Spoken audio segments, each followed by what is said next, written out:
Hello, testing 1, 2.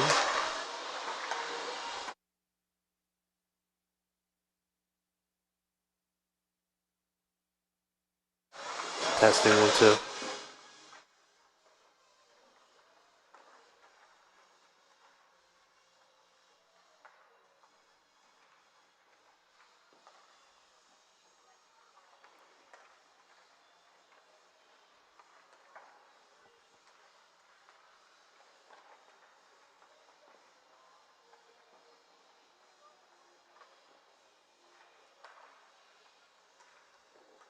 Hey, buddy, whenever you're ready, I got you.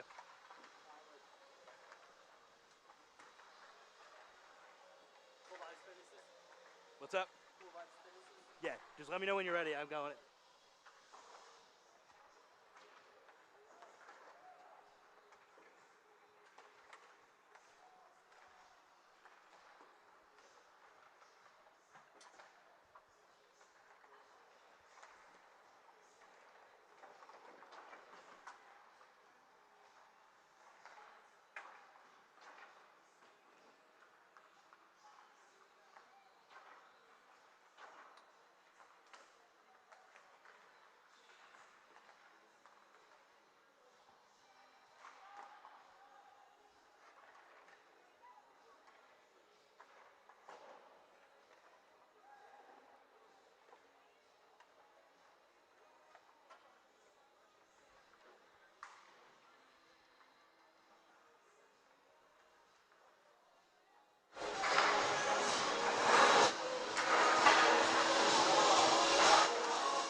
Hello everybody, pleasant good evening. Live from Iceline Quad Rinks. Here we are with the Westchester Golden Wrens up against the Drexel Dragons.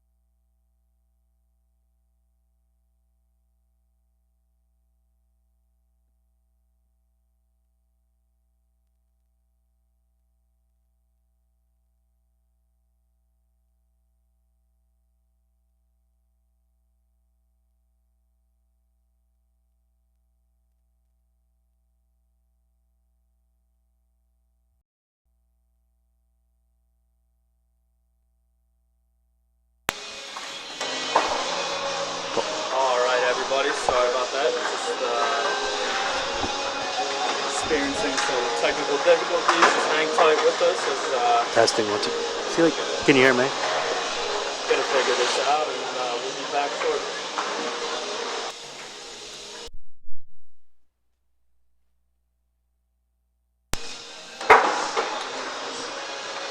And we're back. Testing.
Testing 1 2.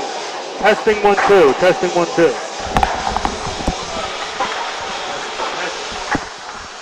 Testing 1 2. Testing 1 2. Testing 1 2.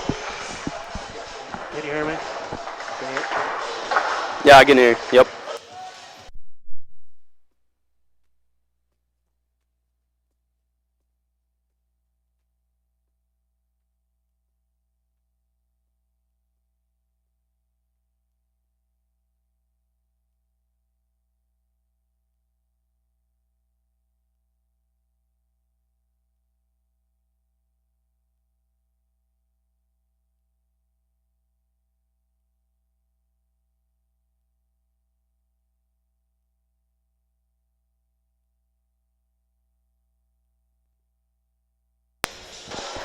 Hello, everybody. Welcome back to the Westchester Golden Rams versus the Drexel Dragons here at Iceline Quad Rinks. Apologize for the technical difficulties. We were, taking part in there. However, we have fixed the problem, and we are back on air.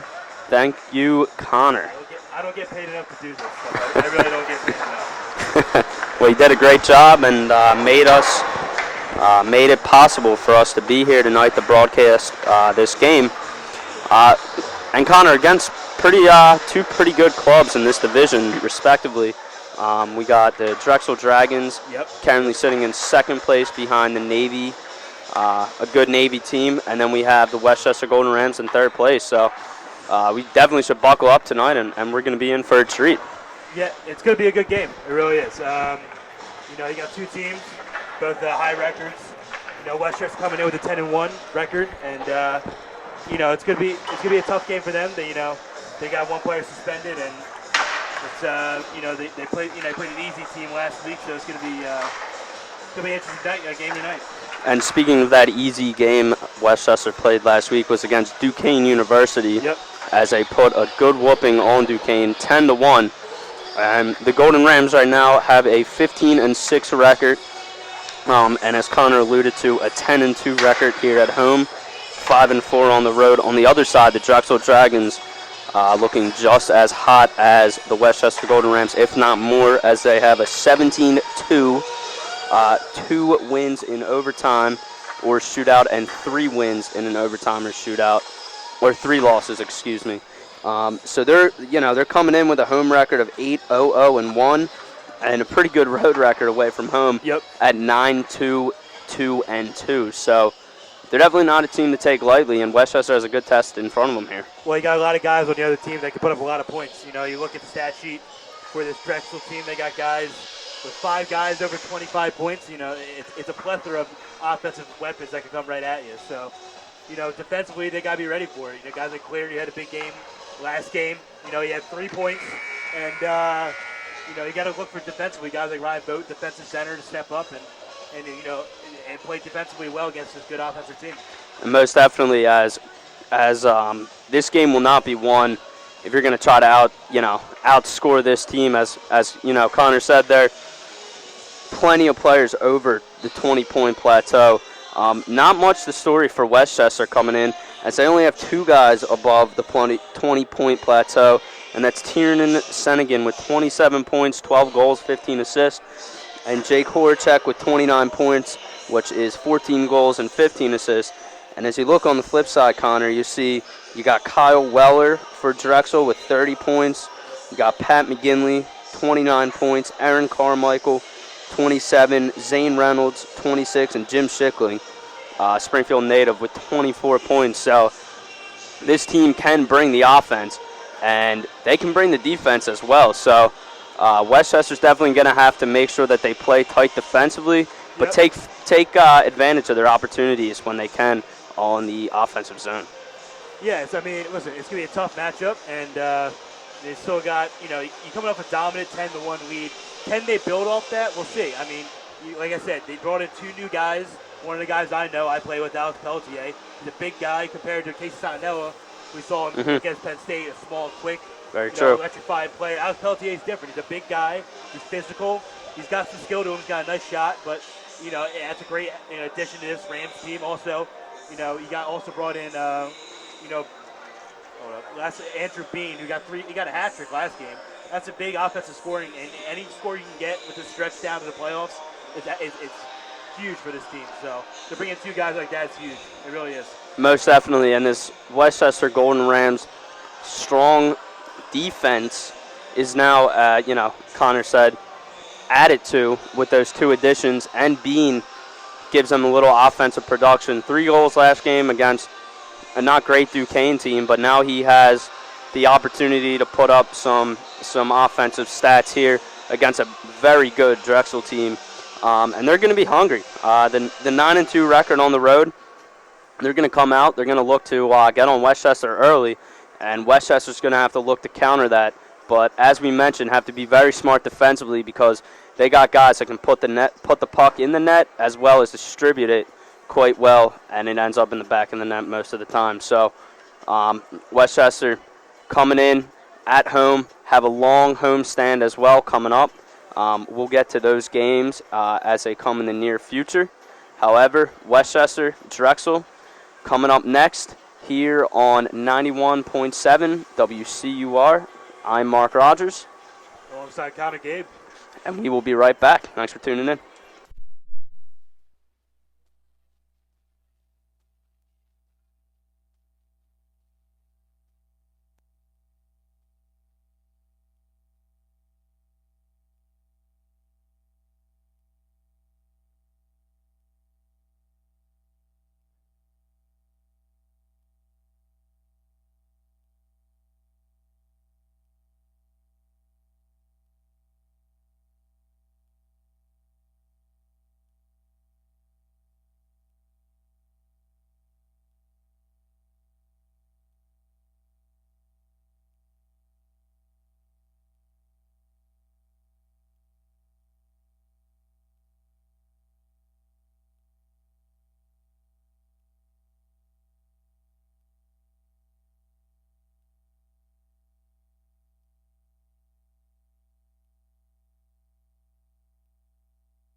Hello, everybody. Welcome back to Iceline Quad Rinks here in Westchester, Pennsylvania. We have the Westchester Golden Rams going up against the Drexel Dragons. Both top three in their respective conferences. Drexel 2, Westchester 3. And before the break, just wanted to mention a few things. An update on Colby Yaller, defenseman for the Westchester Golden Rams. He has been assessed a 2-game suspension for fighting. He will serve that in this game as well as tomorrow's game. But we will have him on between the second and third period just for a little interview. Just an update on the team, how everybody's coming together, and just the culture of the team and where they're moving forward here as we come to the back end of the season. Also, on top of that, we want to mention an injury report on Brandon Curtis, also defenseman for the Westchester Golden Rams. He has suffered a torn labrum, actually in both labrums as well. He is in the process of rehabbing those, and a possible timetable of return would be either the playoffs or no return at all this season. So, we're hoping for a strong and healthy recovery more than anything, but we would love to see a fellow Golden Ram back out there on the ice. With that being said, we have the 4 officials on the ice at the moment. Drexel and Westchester coming to their respective benches, about to enter the ice as we will approach the national anthem and puck drop. But before we do that, we are doing a new segment on the show called Connor's Keys to the Game. And I will say no more as I pass it over to Connor, and he will tell you his keys to the Westchester Golden Rams getting a W in this one. Well, like I said, when I stated earlier, you got 4 guys who offensively can put the puck in the net for this team. Defensively speaking, you got, you just mentioned 2 injuries. You got Curtis injured and Yaller suspended. So you have to, as a Rams, for sake, you have to play good defensively. And that's a whole group right there. So defensively speaking, with centers like Ryan Vogt, and their offense got to come back and help out the defensemen. It's gonna be a tough game tonight with some guys, not really, out to play, missing 2 key defensemen, so it's gonna be tough. And also coming off a 10-1 win, you gotta get shot. As many shots you can get on the net. That's all that matters. Get as many as you can. And most definitely to elaborate on that, the Golden Rams will be looking for a quick start here. Not really have been a weakness or a strength for the Golden Rams, but coming off a 10-1 win against a weaker team, that will definitely be prevalent. And it looks like we're just about set here for the national anthem, as we will let the crew here at Iceline take over on that, and then we'll begin the game.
And there we are for the national anthem as both teams skate to their benches, put their helmets on, and we will begin play shortly. Real quick, before puck drop, just want to announce the starting lineups here for Drexel. We have number 22 at forward, Christopher Hagen. Number 21, James Schickling. Number 16, that is Eugene Lim.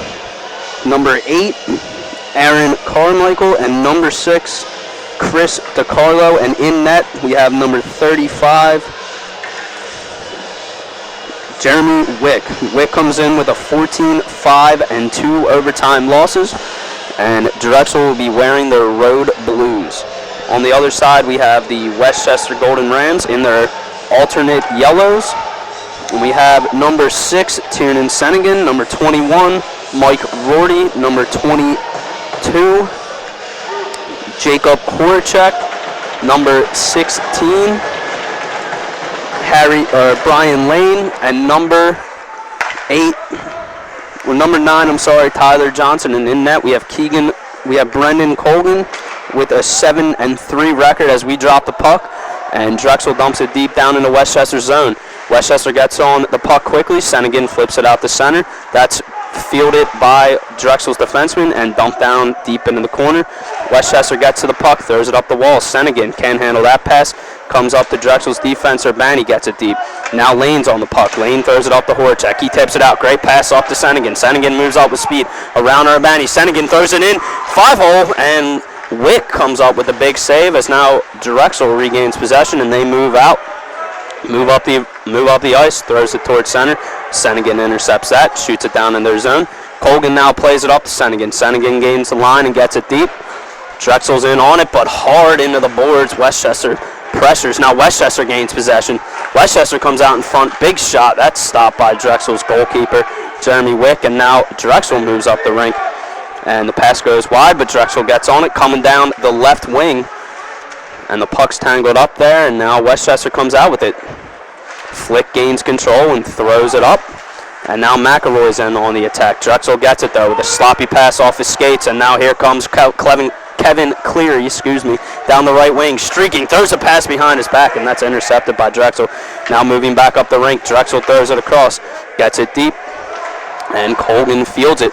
Colgan loves to play the puck, Connor, and it looks like he was going up the rink there. Well, he's an aggressive guy, and he made that key pass to Sennigan to break away that breakaway chance. So he's aggressive. That's what they want from their goalie. For sure, and now Westchester gains his own here as Westchester sends 2 in hard on the forecheck. Drexel scrums for it. Drexel finds the loose puck. Now they turn behind the net, settle. Urbani behind the net, surveys, looks up the wall, up the left wing, holds. Skates the center, and now Drexel moves up through center. Streaking through the middle, Drexel has the puck, and good play there by Lane, stepping up on the Drexel offenseman and forces the turnover, and Colgan gets the stop. Yeah, it's been a good start here by this Westchester, Golden Rams team. They've got a lot of chances. They haven't been able to finish on a couple of them, but some good breakout plays by Sennigan and a great pass by Colgan to stretch up the pass. So it's a good start is what they wanted, and they had to jump on them early because it's an aggressive team as well.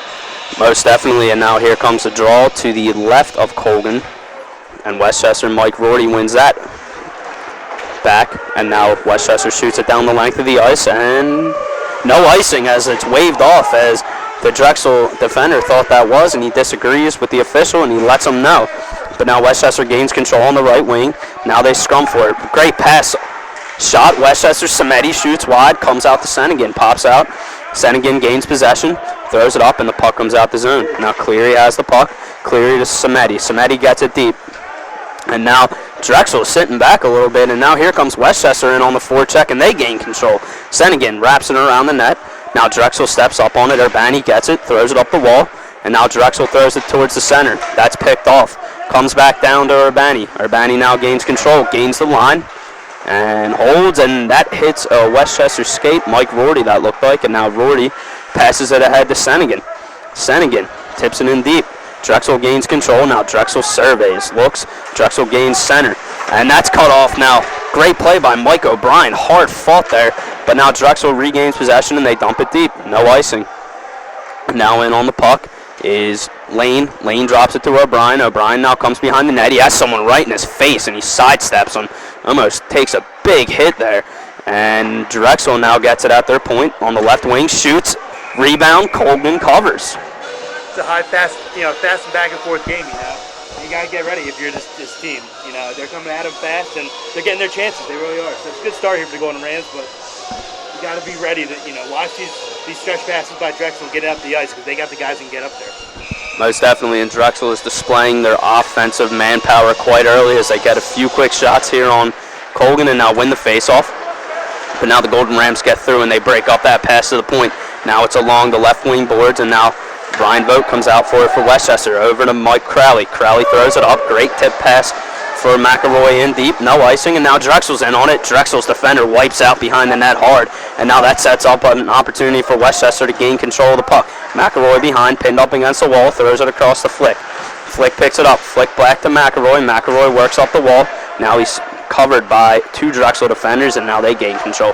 Drexel losing their balance here pretty early as they throw it all the way down. That will die out for no icing, and now Crowley gets it with great amount of ice in front of him. Skates up, drops it off to Flick. Flick throws it up to Vogt. Vogt throws it back to McAllister. McAllister throws it back up the right wing wall, and now Drexel gains possession. Drexel takes it behind the net. Urbani surveys. Urbani, long stretch pass, and Drexel tips that in deep, so no icing. Samedi's after it. Samedi sits behind his net, takes a second, looks over to Crowley. Crowley, great pass across to Kabashka. Kabashka gaining speed through the zone. Big legs churning here, and now he pulls up, looks up to Samedi. Samedi, great pass over to Cleary. Cleary back to Kabashka. Kabashka shoots. That hits somebody in front, and he scores! Westchester, great play there in on the forecheck, forces a turnover. Cleary, great pass across to Kabashka. Kabashka shoots it on net, and that looks like, just 1 second, let's confirm the goal here, and it looks like Valuto gets the goal for Westchester as that just hit him in the jersey, redirected a little bit, and got past Wick for a 1-0 lead for the Golden Rams early. Yeah, great play by Kabashka right there. He went right in, he went off the post. I don't know if deflected off Singh in front, but good start here for Westchester. Go 1-0 against this good team and see if they can get Drexel on their heels. Great start, and as Connor mentioned in his early segment before the game, Connor's keys to the game, it was getting an early start against this good Drexel team as Westchester came off a great 10-1 win against a weaker Duquesne team, and they are up to the task very early with just under 5 minutes into the game. Westchester's up 1-0 and looking for more as Rorty wins the face-off back to Crowley. Crowley throws it up the center. Horacek gets it, now dumps it deep. Wick has a little trouble playing with it. Urbani behind the net, throws it up the wall. And now Drexel's moving up. Drexel has a 2-on-2, churning through center. Drexel finds the puck, and that's a late offsides. Wow.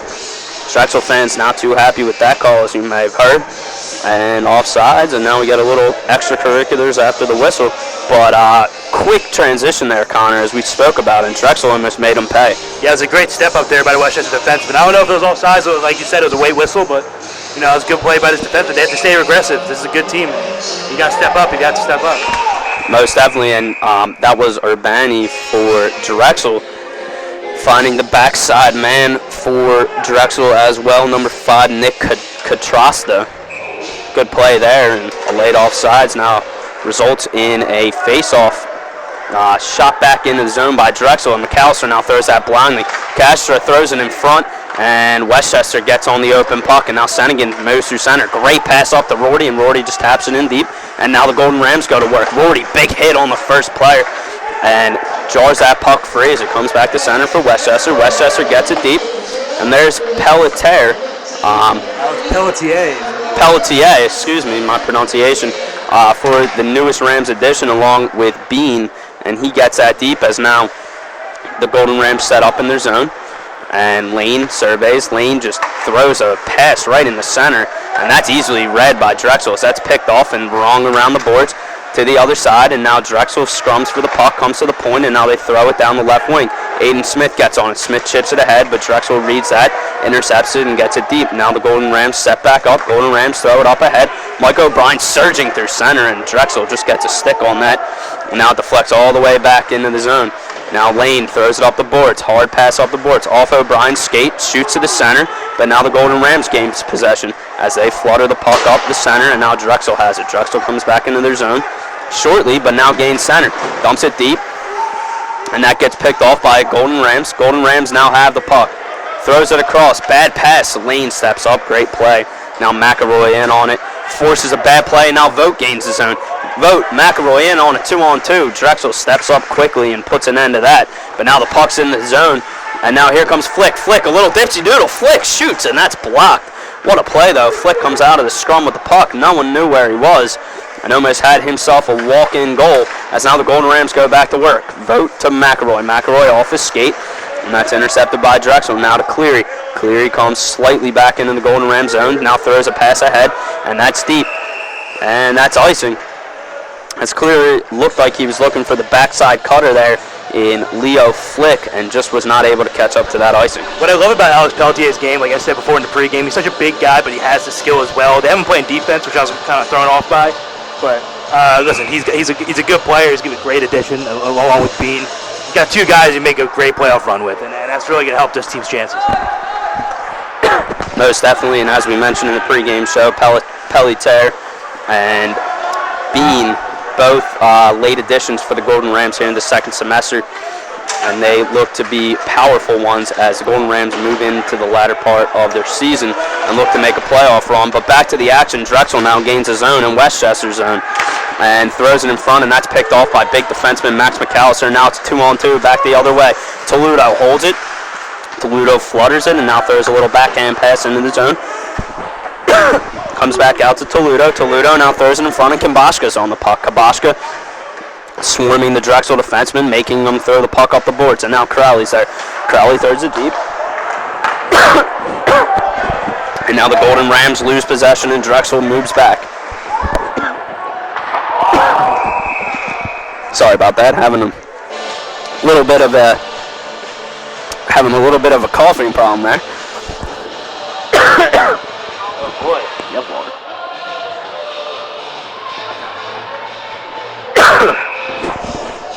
And we're back. Sorry about that. Now I don't really know if I want to use your mic anymore. And now here comes the neutral zone draw. Westchester wins it and now throws it deep into Drexel zone. And now Horacek's in on the puck. Horacek, great body position, throws it in front, but that's quickly read by Drexel. And now Schickling moves up the ice. Schickling throws it ahead, and Drexel coming on a 2-on-1. Great save by Colgan to shut that down. And Drexel moving the puck up quite quickly, and there's that offensive burst that we mentioned in the pregame show, and they turned it up. Yeah, Reynolds had a good chance there for Drexel, but it was a great reaction by Colgan there. It looked like he could have been in a lot of trouble, but he had the hand-eye to get that puck out of the air and snag it. Still 1-0. 1-0 indeed, and great save by Colgan to keep the Golden Rams ahead as Horacek now throws it to the middle blindly, and Drexel gains possession. Quick shot from the point, and Colgan's there again for the answer. And now Drexel looks like they're gaining a little bit of momentum of their own as the draw will once again come to the left of Colgan.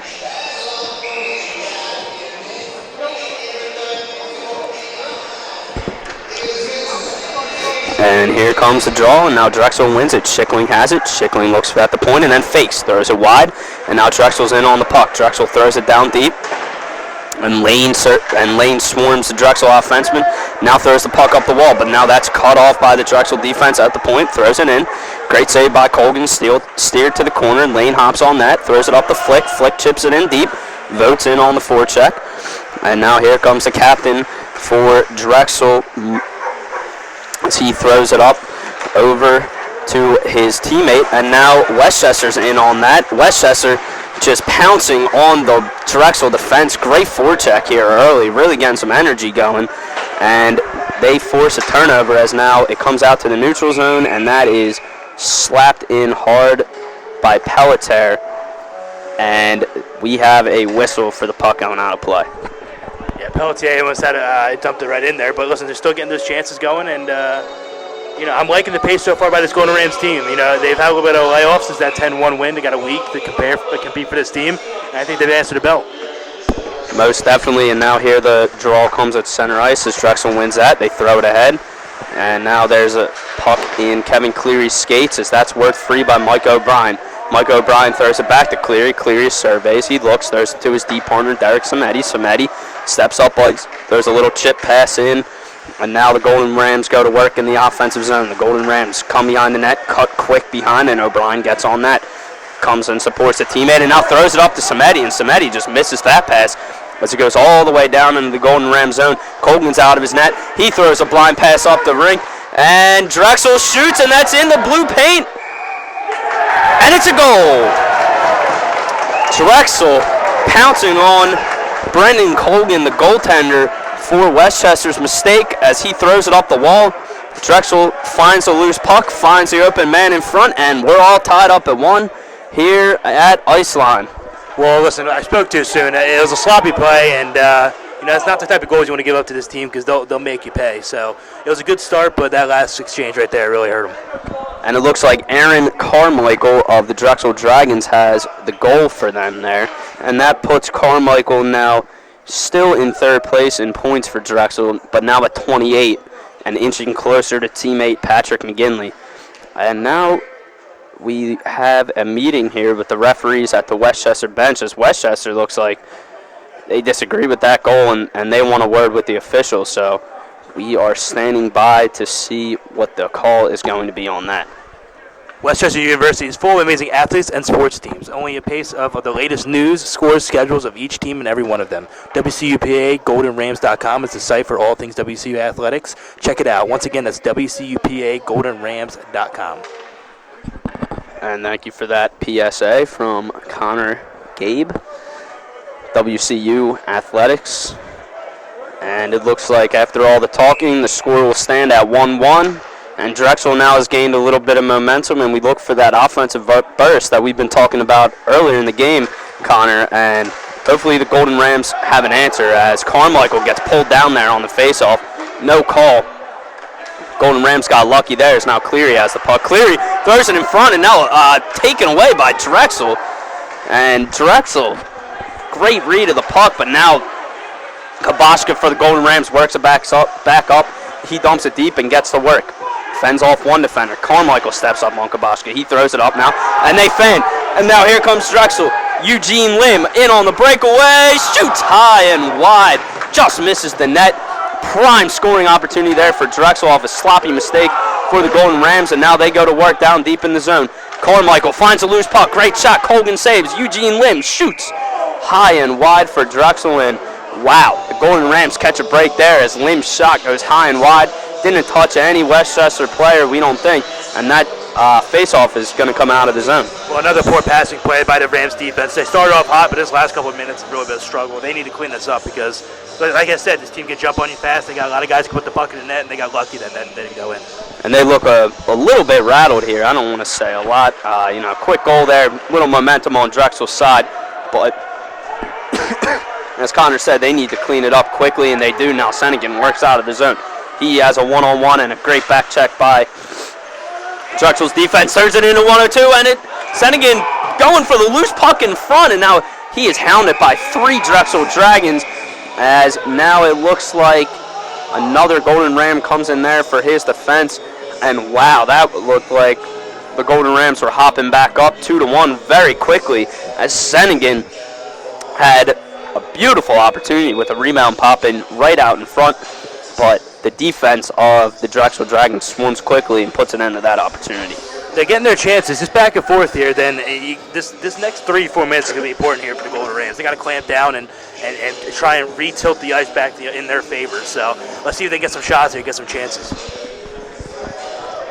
And now it looks like the Drexel Dragons goaltender is getting 10-2, and he's all right. Just a little equipment issue for Jeremy Wick. Good play there by the Drexel Dragons, and now the Golden Rams win the faceoff. Sennigan fends off the defender, but tries to throw it up the wall. That's red. And now Drexel moves up. Drexel moves into a 3-on-2 as they're surging through the blue line into the zone, and Drexel now having a little trouble as a good back check from the Golden Rams cuts that one off. But now the puck is being sloppily played by the Golden Rams, and now the Golden Rams hop on it. Lane tries for the stretch pass up ahead. The order check, but Drexel reads that. Now they move back in. Sennigan, though, cuts that off. Sennigan up ahead for Vogt. In on a breakaway. Shot high and wide by Ryan Vogt, and that is 2 opportunities for the respective teams. shooting high and wide on a breakaway, as now the puck is flung deep in the Westchester zone, and Westchester gains control. Pelletier goes across to Lane. Lane throws it ahead. Flick has it now. Flick loses it. Back off to Flick. Flick keeps it. Flick to Vogt again. Flick, and Vogt scores! Golden Rams, 2-1. Flick finds the puck, throws it ahead to Ryan Vogt, and he buries it. Golden Rams go ahead 2-1. What do you see there, Connor? Well, Voter had a great play on that breakaway just a moment ago, and he missed it. So he redeemed himself. Great outlet pass to Voter. He was all alone. He made a great backhand shot. And just like that, like I said, the last couple minutes were going to be important. They finally put in the goal. It's 2-1. And the Golden Rams answer there with just great play there by the defense, setting that one up, throwing ahead to Leo Flick. Flick throws it ahead. Great keep by Flick. Shovels it over to Vogt, and Vogt makes no mistake about it as he buries it. And the Golden Rams now ahead 2-1. And that is Ryan Vogt's third goal of the year for the Golden Rams. And now the puck is played deep into the Golden Rams zone. Drexel gains control. Drexel right back at it as they come behind the net. Puck's cut off by a Golden Ram defender, but now they go to work down in the right corner. Big hit from McAllister from behind and no call. Golden Rams get away with one there. Now McAllister has it against the wall. McAllister turns. Sloppy plays it.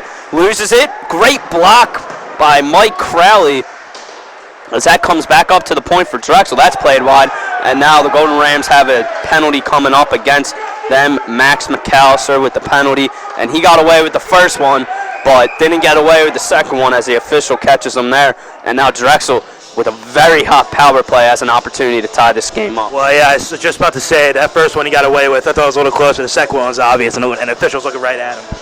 And that's not a great penalty to take, as that is a hook for Max McAllister.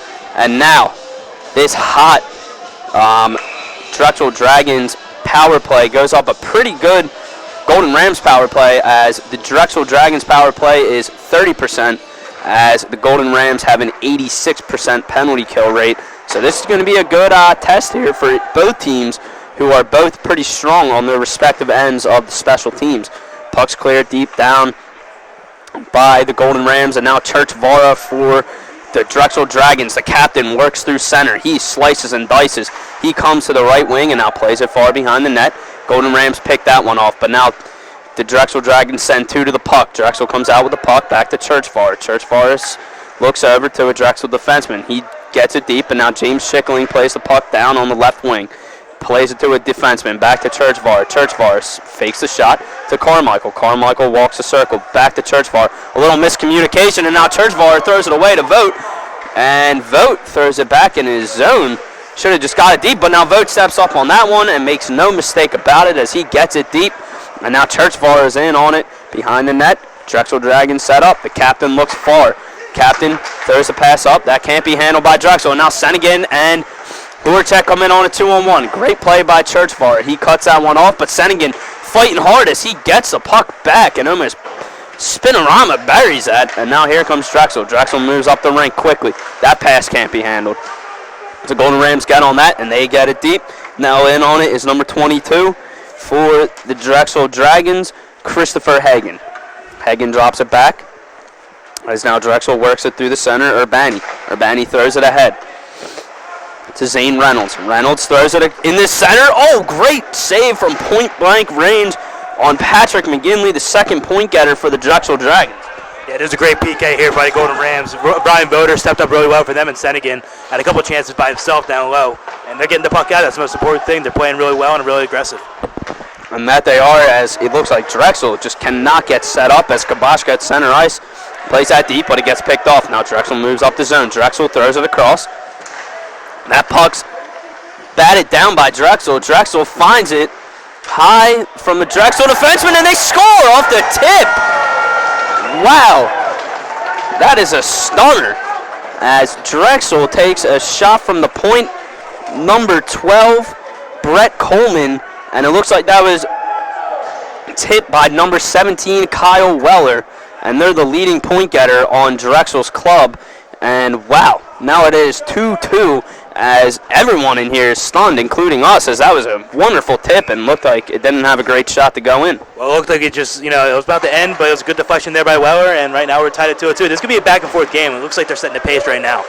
Most definitely, and Drexel will not go down easy as now they gain possession in their own zone. Set up from behind the net, throw it up the boards. Now that's picked off by Smith. Smith throws it in front. O'Brien can't get to that. And now Drexel throws it up. That takes a weird hop off the stanchion, jumps to the center, and now Rorty gets on it. Or excuse me, Harmon gets on it. Harmon shot. Harmon almost tips it. And Smith now plays it down low to Harmon. Now that bounces off his skate. Now Drexel gains possession. Drexel slicing and dicing through the center ice zone. And here gets it deep. And that's cut off by a Westchester defenseman as he throws it up the wing. And now Urbani has the puck for Drexel. Urbani throws, and that's easily read by McAllister. McAllister picks it off, and he gains his own. McAllister walking through, and one too many moves as that gets picked off by the Drexel defense. Unable to get it in, but O'Brien gets in on it. O'Brien plays it deep to Horacek. Horacek looks for the return to O'Brien. Can't get it to him. That's puck mishandled in the zone, and now Drexel looks like a trip, but no call as Westchester gains possession and flings it back in to the Dragon zone. And now the Dragons play catch with it behind the net, 2 D partners. And now Urbani throws it back to D partner, back to Urbani. Urbani moves to the zone, loses it, and now Senegan moves in on a 2-on-1 with Horacek. Horacek gets that tapped away from Urbani, now into the corner, and Drexel plays it up the wall. That's cut off by Westchester. Westchester throws it back. Horacek to Senegan. Senegan working hard in the corner. He outplays Urbani out in front. Oh, and Rorty just swings and misses on that one. Almost had the goal to put him ahead 3-2. Rorty gets the puck in the corner. Plays it ahead. Cleary now. Cleary looks. Cleary holds, and that hits a Drexel Dragon stick and deflects out of play, so the draw will stay in the zone. Senega's doing great down low. He's got a lot of strength on his skates. He's getting low, working the puck down low, and that combo with Senegan and Horacek is one of the best I've seen. They work really well together. They both got a lot of skill. That's the reason why they lead the team in points. Most definitely, and as Connor said, they are the leading point getters for Westchester. Also, the only 2 members of the Golden Rams to be over that 20-point plateau, as Senegan comes into the game with 27 points and Horacek has 29. Back to the action. Golden Rams have the puck in the offensive zone. Throw it to the center, and now Drexel gains possession. Drexel gains center. Drexel flips it in deep, in on Colgan, into the catching glove, and he just holds on to that one as the draw will come to the left of Colgan. And looks like Drexel now has their top line back on the rink with Weller, Carmichael, and Lim. And now Westchester doesn't mind that as McElroy now surges through the center zone, flips it in, catches a Drexel defender's stick, and that's held on by Wick for now an offensive zone draw for the Golden Rams. Yeah, listen, this is one of the best periods I've seen so far in this pure hockey. Both these teams are equal in talent and effort, and they're both playing well. And it's good. Listen, you got 2:53 left to go. Let's see if they can make a statement before this period ends and trying to get into the intermission with a lead. And they go to work here now down low in the offensive zone. Kabaska in on the draw. Kabaska wins it back now over to his teammate, Toledo. Toledo plays it deep, and now Vogt chips deep. Now Drexel gains possession, and Carmichael for Drexel has the puck.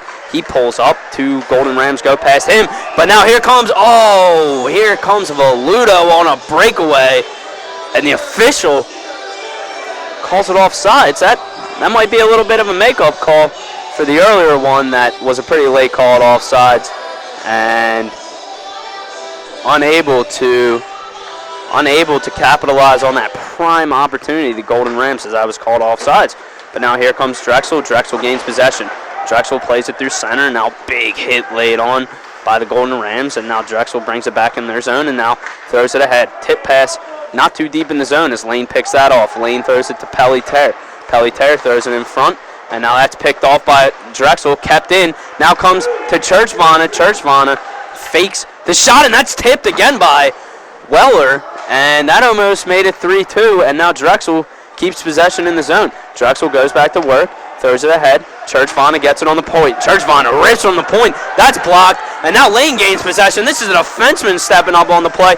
Lane with the behind-the-back blind pass, and now this turns into a good opportunity for Drexel as they gain the zone on a 2-on-2. Drexel now stumbles, loses the puck, and throws it over. Great shot by Drexel again, and great save by Colgan as Golden Rams turned it over again in the defensive zone.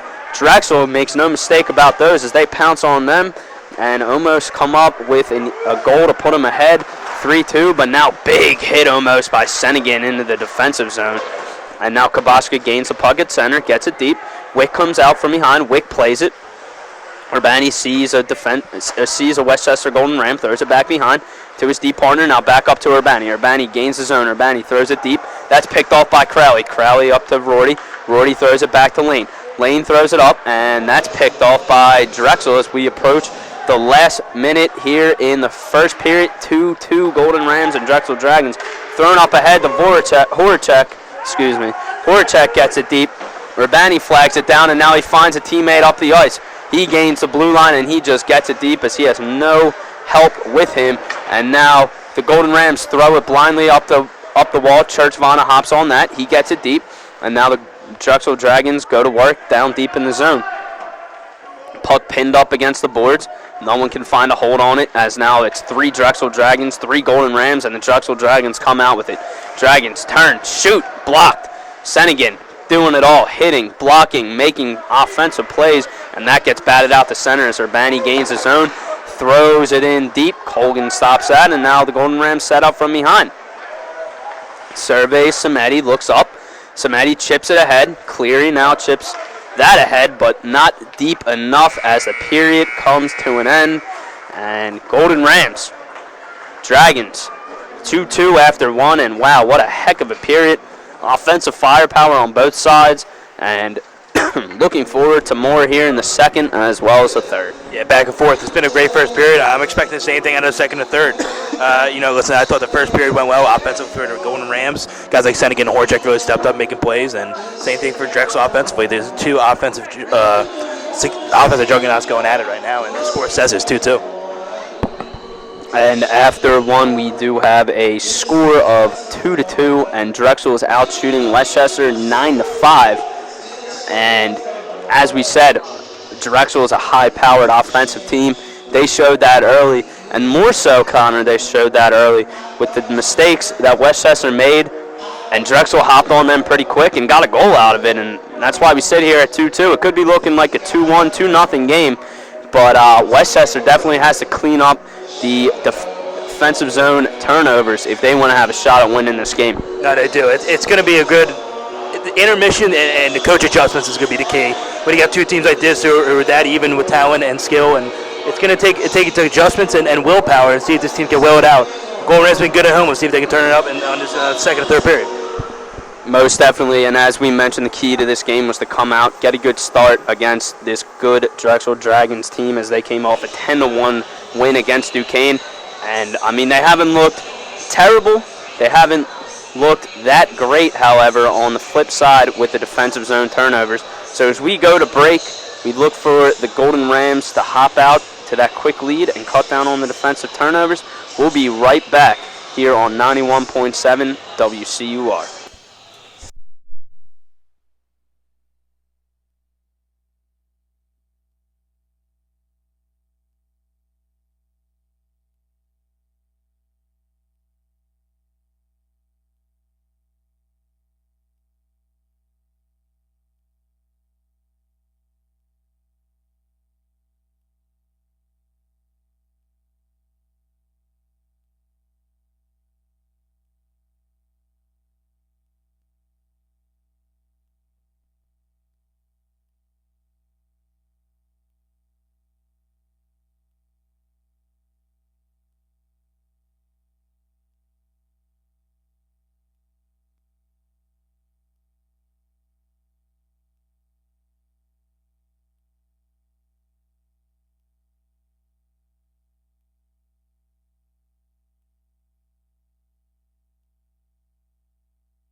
Hello, everybody. Welcome back to Iceline Quad Rinks here in Westchester, Pennsylvania.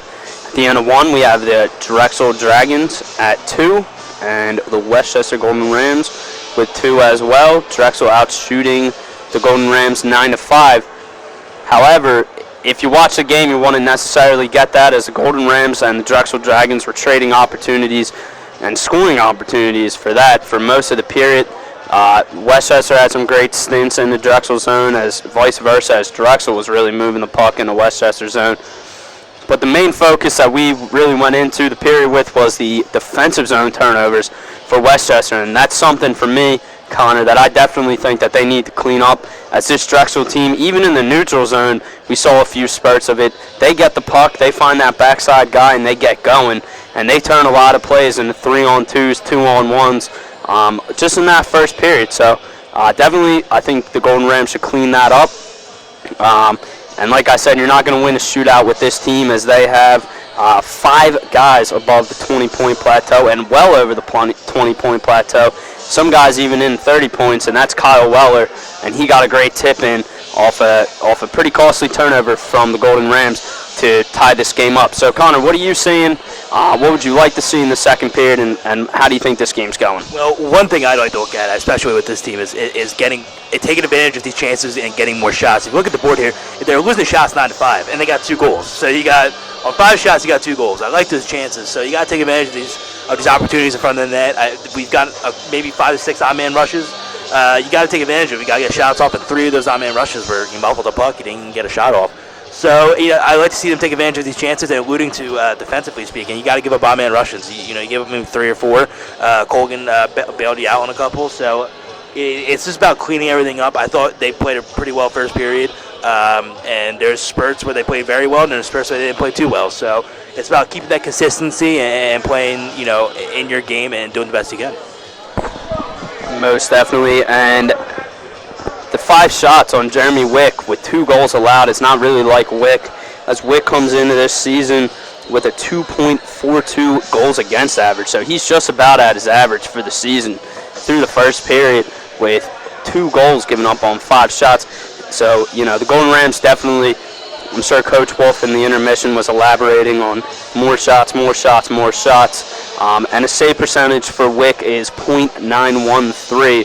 So he's a good keeper between the pipes for Drexel, and a backbone, essentially, for this team of winning these games more on a defensive presence. But switching sides, Connor, you go over to the Golden Rams, and you got Brendan Colgan, and Colgan is having a similar type season to Wick with a 7-3 record, 2.40 goals against average, and a .920 save percentage. So both of these goalies pretty similar. Both of these goalies looked upon by their respective teams as a backbone, as I mentioned, and someone to lean on. And aside from those, 2 bad goals given up by both goalies that they would probably consider, great game from them either way, though. Listen, Colgan's not the workhorse we think that Wick is. But listen, statistically speaking, Colgan has a better goals against average and a save percentage. And it's not the amount of games compared to Wick. Wick's more of the workhorse compared to the other goalies like Lurie and O'Toole. But guys like, and Kelly and Colgan's kind of been splitting time all year. But listen, I like Colgan's game. He's a big, strong goalie. He stays in his lane, stays in the paint. He's not too out of motion when he gets in the net, and listen, he's been playing pretty well so far. I mean, he's faced 9 shots and only let up 2, but they're deflections and they're tough goals. And I think that's more of a defensive problem than him. That's something they have to clean up here and see if the Golden Rams coaching staff can fix it.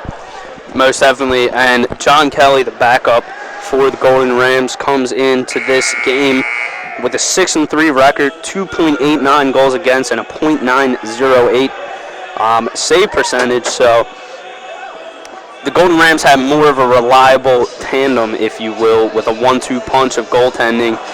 Both big goaltenders, standing at 6'2" for Colgan and 6'1" for Kelly. So, these guys, big guys in the net, take up a lot of room, and that is a recipe to somewhat of their success. As Colgan comes back out for the Golden Rams and Wick comes back out for the Drexel Dragons. Not that there would be a goalie change expected. Just to inform everybody, as we have both teams back on the ice, a little warm-up skates, and we will be back with the second period momentarily. You're listening to Golden Rams Hockey here on 91.7 WCUR.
And we're back here for the drop of the puck here at Iceline Quad Rinks here in Westchester, Pennsylvania for the start of the second period. And the Golden Rams go back to their first line with Mike Rorty, Tiernan Sennigan, Jake Horacek, Derek Samedi, and Kevin Cleary on the back end. As the puck's dropped, and the Golden Rams win. Sennigan gets the puck, and he gains his own. Quick flip that hits a Drexel Dragon stick and deflects up into the netting. So the Golden Rams have a good opportunity here early with a face-off in the offensive zone to the left of Wick. And Rorty comes in against Kyle Weller, the leading point getter for Drexel, and the Golden Rams win. Back to Cleary. Cleary surveys, throws it down well. Horacek, great pass in front, and Sennigan takes two hacks at it. Great save by Wick as he's there to answer it, and Sennigan gets on his own rebound.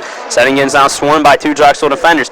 Great hit by Rorty, cuts him off, gives Cleary an opportunity to play. Cleary plays it right into Drexel, and Drexel now moves it up. Cleary gets it, works around three defenders, and Carmichael's in there for Drexel as he slaps it deep. Now Samedi gains possession, up to Cleary. Cleary throws it up to Rorty. Rorty can't handle that. Churchvana gets it. He can't handle that, and now the puck's dumped deep.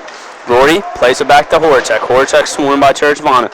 Back down to Rorty. Rorty tap pass in front, and that's picked off by Drexel's defense. Urbani takes it back behind the net as he is worked on hard by two Golden Rams. Finds the puck, though, and now he moves up through the center zone. He chips it through the center zone. Weller finds it, and Weller looks for the cross-ice pass. So that's picked off, and now the Golden Rams dump it all the way down. That hits Wick, so no icing, and now Drexel sets up behind their net. Drexel now throws it up the wall, and now they work up. Urbani throws a long pass, and that does not find the Drexel Dragon, as that will be icing on the Dragons, and now the Golden Rams will get an offensive zone here with Kabashka taking the draw. But the pace hasn't changed much so far. It's still fast, still a lot of offense, a lot of stretch passes, trying to get as much shots as they can on the net. It's see how the Golden Rams match it here. Now Kabashka here in the draw, ties his man up, and now the Golden Rams come through center. Kabashka somehow gets out of that, finds it, Wick throws it in front. Loose puck, and no one can hop on that. Drexel gets to it, and now the puck comes to the center zone. Carmichael throws it in, not deep though, as Pelletier gets to the puck, and now he works hard on Drexel, banging the guy up against the boards, and the puck comes free as now Drexel has to go back in their zone and now regroup. Drexel throws it up ahead, tap pass, and now deep into the Golden Rams zone. Pelletier there for the puck. Lane comes in for support. Pelletier gets the puck, throws it up the wall, and no one's there. That puck catches up some speed though and goes all the way down the Drexel zone. The ref calls no icing as Drexel comes around the net. Urbani pulls the brakes on. He goes back behind his net, surveys to his D partner, back to Urbani. Urbani looks to the weak side wing, fakes the pass, and now comes back behind the net. Back to his D partner, and now they move up. Here come the Drexel Dragons moving up through the zone. Dumps it deep into the Golden Ram zone. Colgan comes out to stop it, but coming around the net's a Drexel Dragon, and he barrels in to Crowley as Crowley's able to get that ahead and dump it into the center zone. Drexel Dragons now regain possession, and here come the Dragons cutting through center ice. Now with a 3-on-3, gets it deep into the zone. Great play there by McAllister. McAllister forces a turnover, flicks on the puck. Flick gets hit hard in front of the Drexel bench, and now the puck stays in the zone. Puck comes out now. McElroy has the puck as he dumps it deep, and now the ref is signaling icing, and that will be an ice. But the Westchester bench doesn't really agree with that call. But this game now is starting to get more physical. You're gonna see more bang, some bodies banging, and let's see how both these teams respond. This is not a small team, the Drexel. They got big boys up front, and it's all about see how the Golden Rams can take it and see how they respond. It looks like both teams have made defensive adjustments as it is a very back and forth game. Not a lot of teams giving each other space as the Golden Rams turn and shoot that all the way back down for another icing, and the puck will be dropped at the same exact spot it just was 4 seconds ago to the right of Brendan Colgan. Coming in for the draws, number 23, Nathan Runk against Ryan Vogt of the Golden Rams. That's tied up, and now Vogt throws it back, but Runk gets to it. Runk works behind, and he's worked hard on by McAllister. McAllister gains the puck, and now that's picked off by another Drexel defender. Crowley steers it to the corner, and now the puck's behind the net. Crowley hops on that. Crowley looks. Quick pass over to McAllister. He wasn't ready for that. And now Westchester screaming in the zone, turns it over. And great play by Crowley there as he cuts off the 2-on-1, and it looks like Drexel almost had another opportunity to go ahead. Listen, this team, it's getting physical, and there's going to be a lot of chances this second period. Who takes advantage of the first one, and you got two teams with a lot of talent, so you got to make sure you got to take advantage of it. And now we get a whistle here signaling a hand pass. Looks like it's on Westchester here, so that means the draw will stay in the zone. Oh no, they're signaling it. It's actually Drexel, so the puck and the draw will come outside of the zone. And Drexel goes for the draw, and that's one clean by number 13, Patrick McGinley. McGinley back to Urbani. Urbani now pressured hard by two Westchester Golden Ram defenders. So they pick that puck off, but now McGinley finds the puck, and now he plays it back to his captain. Here comes Churchvana. Churchvana surveys, looks up now. Carmichael gets going. Carmichael hit hard, though, and looks like now that's a penalty on the Golden Rams. Looks like that could be a slash. And Jacob Hardman going to the box for 2 minutes. And here comes his Drexel power play, Connor, again, red hot as they displayed in the first power play. Had a little trouble getting set up, but when they finally did, they found their guy Weller and took the equalizer. Listen, I'm not concerned about, this power play is really good, but I'm more concerned about how this PK can handle it. They're 10% on the year, and now it's probably under 10%, so they got to step up and make a play. And now Drexel gets it deep in the zone, and now McGinley has it. McGinley throws it up to his defense, and now that's thrown back deep in by Drexel defense. That's picked off, but now the Golden Rams try to go up the boards. That's kept in by Drexel. Great pass look for McGinley back door.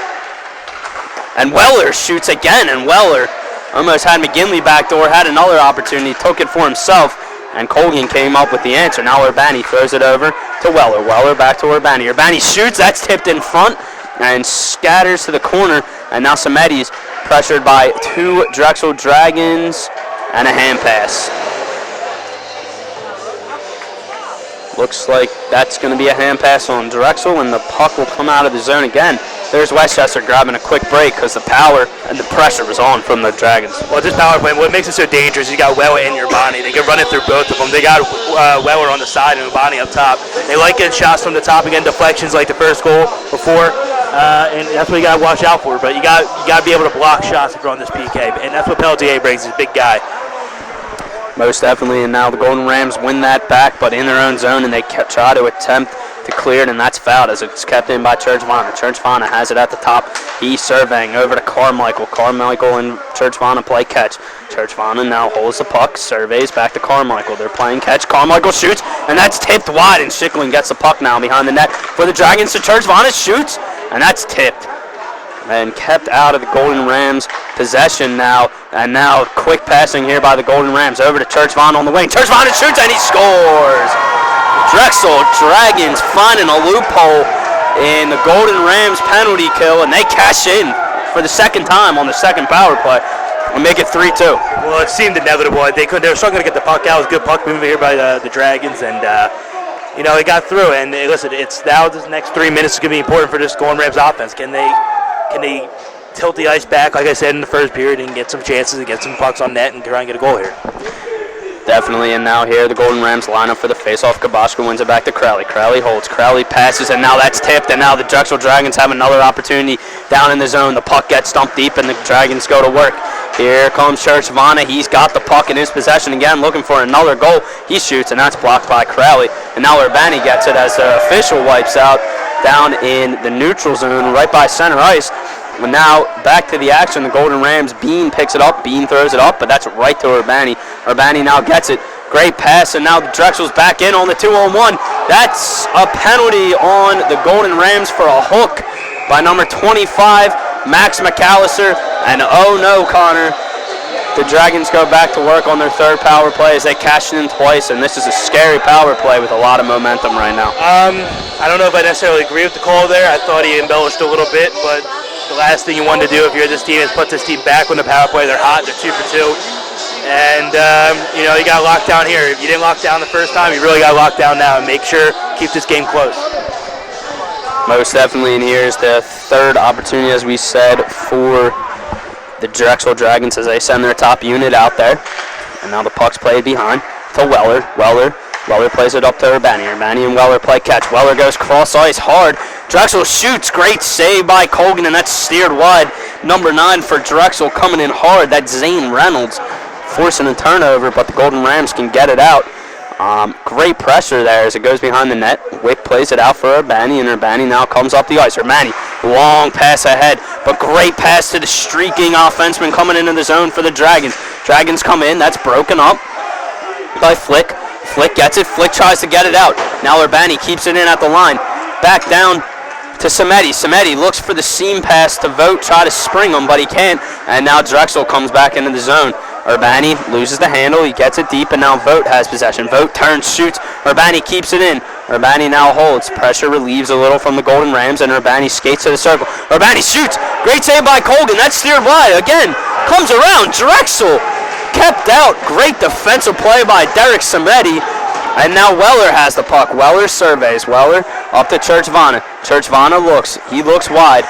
Back to Weller. Weller cross ice, shoots, and he scores!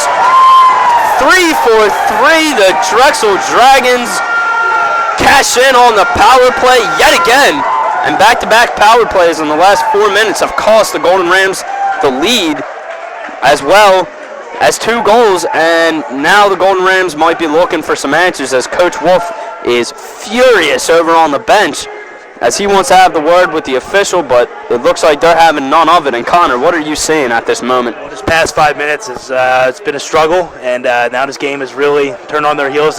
They got to dig down deep and play a dirty game and try and get some hits going, trying to get the puck down low. You have to stay off the penalty kill, and the first one was a dumb penalty by him, but the second one I was a little iffy. I don't know if that was a penalty, but it's 12:54. I think this next 3 minutes are going to be important. They're going to really have to, get some pressure here and get some chances going. They're still getting outshot 13-6. So. And that goal was scored by Drexel Dragons' Kyle Weller. That's his second goal of the game, second power play goal, as he got his first goal in the first period on a nice tip. And then that one, great cross-ice look by number 22, Christopher Hagen. And he buries that. Weller, makes no mistake about it. As now we're back to play, and the Golden Rams are looking to answer quickly as the Drexel Dragons hop up into the offensive zone quickly. Cuts, slices, dices, unable to get it, and Colgan hops on that as Drexel Dragons' Nick Karashta gained the zone quick with speed, and it looks like they might have had another scoring opportunity to go ahead by 3. But great step up there by defenseman number 8, a new addition, Pelly Tire, and great play. As now the Golden Rams go to work in their own zone as they flip it up to the center. Little friendly bounce to Senegan, and now Senegan gains the zone. Senegan, great play with a little flick hand, forehand, backhand, throws it out in front, puck's loose, and Drexel gains possession, and now Drexel roars up, and he overskates that big hit by Senegan, but comes out to Drexel as they had a 2-on-1. Hits the skate of Mike Rorty and now deflects all the way back into the Drexel Dragons zone. Now number 18 for the Drexel Dragons, Tyler Black, has the puck behind the net. Throws it up, picked off by the Golden Rams, and now the Golden Rams gain possession. Horchek throws it in front, and that's steered wide by Wick. And now the Drexel Dragons try to clear. That's unable to clear, and now Lane keeps it in, and They say he came out of the zone and re-entered, and that's offsides. Listen, Mike under pressure right now. They're trying to get the puck down one more. Setting with a big hit there. He's a physical guy as well with the skills, so they're going to need him and Horacek. They're going to have to ride their star players right now if they want to get back in this game. With the offsides, that brings the face-off out of the zone. Harmon wins it over to O'Brien. O'Brien chips it over to McAllister. McAllister throws it up, and now the Golden Rams move in the zone. Oh, great play by Harmon, but that's cut off, and now here come the Drexel Dragons roaring up. Good step up by Mike Crowley as he cuts that one off, and now Carmichael gains it on the defensive side of the red line, plays it back to Drexel defense, and he plays that in deep, cut off by the Golden Rams. But now the Drexel Dragons regain possession down the left wing, shot saved by Colgan as he freezes that one. And again, Connor, as we emphasized in the first period intermission, the turnovers, and Drexel makes no mistake with the turnovers as they just come right back into the zone on on-man rush again and again. Yeah, Drexel's picking up speed. They're not slowing down anytime soon. They're moving fast to the neutral zone, and they're entering the zone of D's. This defense got to step up and play more physical. And as we've seen on the power play, Drexel 3 for 3 on their power play. Great continuity. And now here comes another penalty up on the Golden Rams, and this is the last thing that they're looking for. As now they get the extra skater. Drexel gets the puck in front, and that's stopped and cut off by a Westchester defenseman. And wow, the Drexel Dragons could have pounced on that opportunity and made it 5-2 real quick. And now Leo Flick will head off to the box, and we're waiting for the signal here.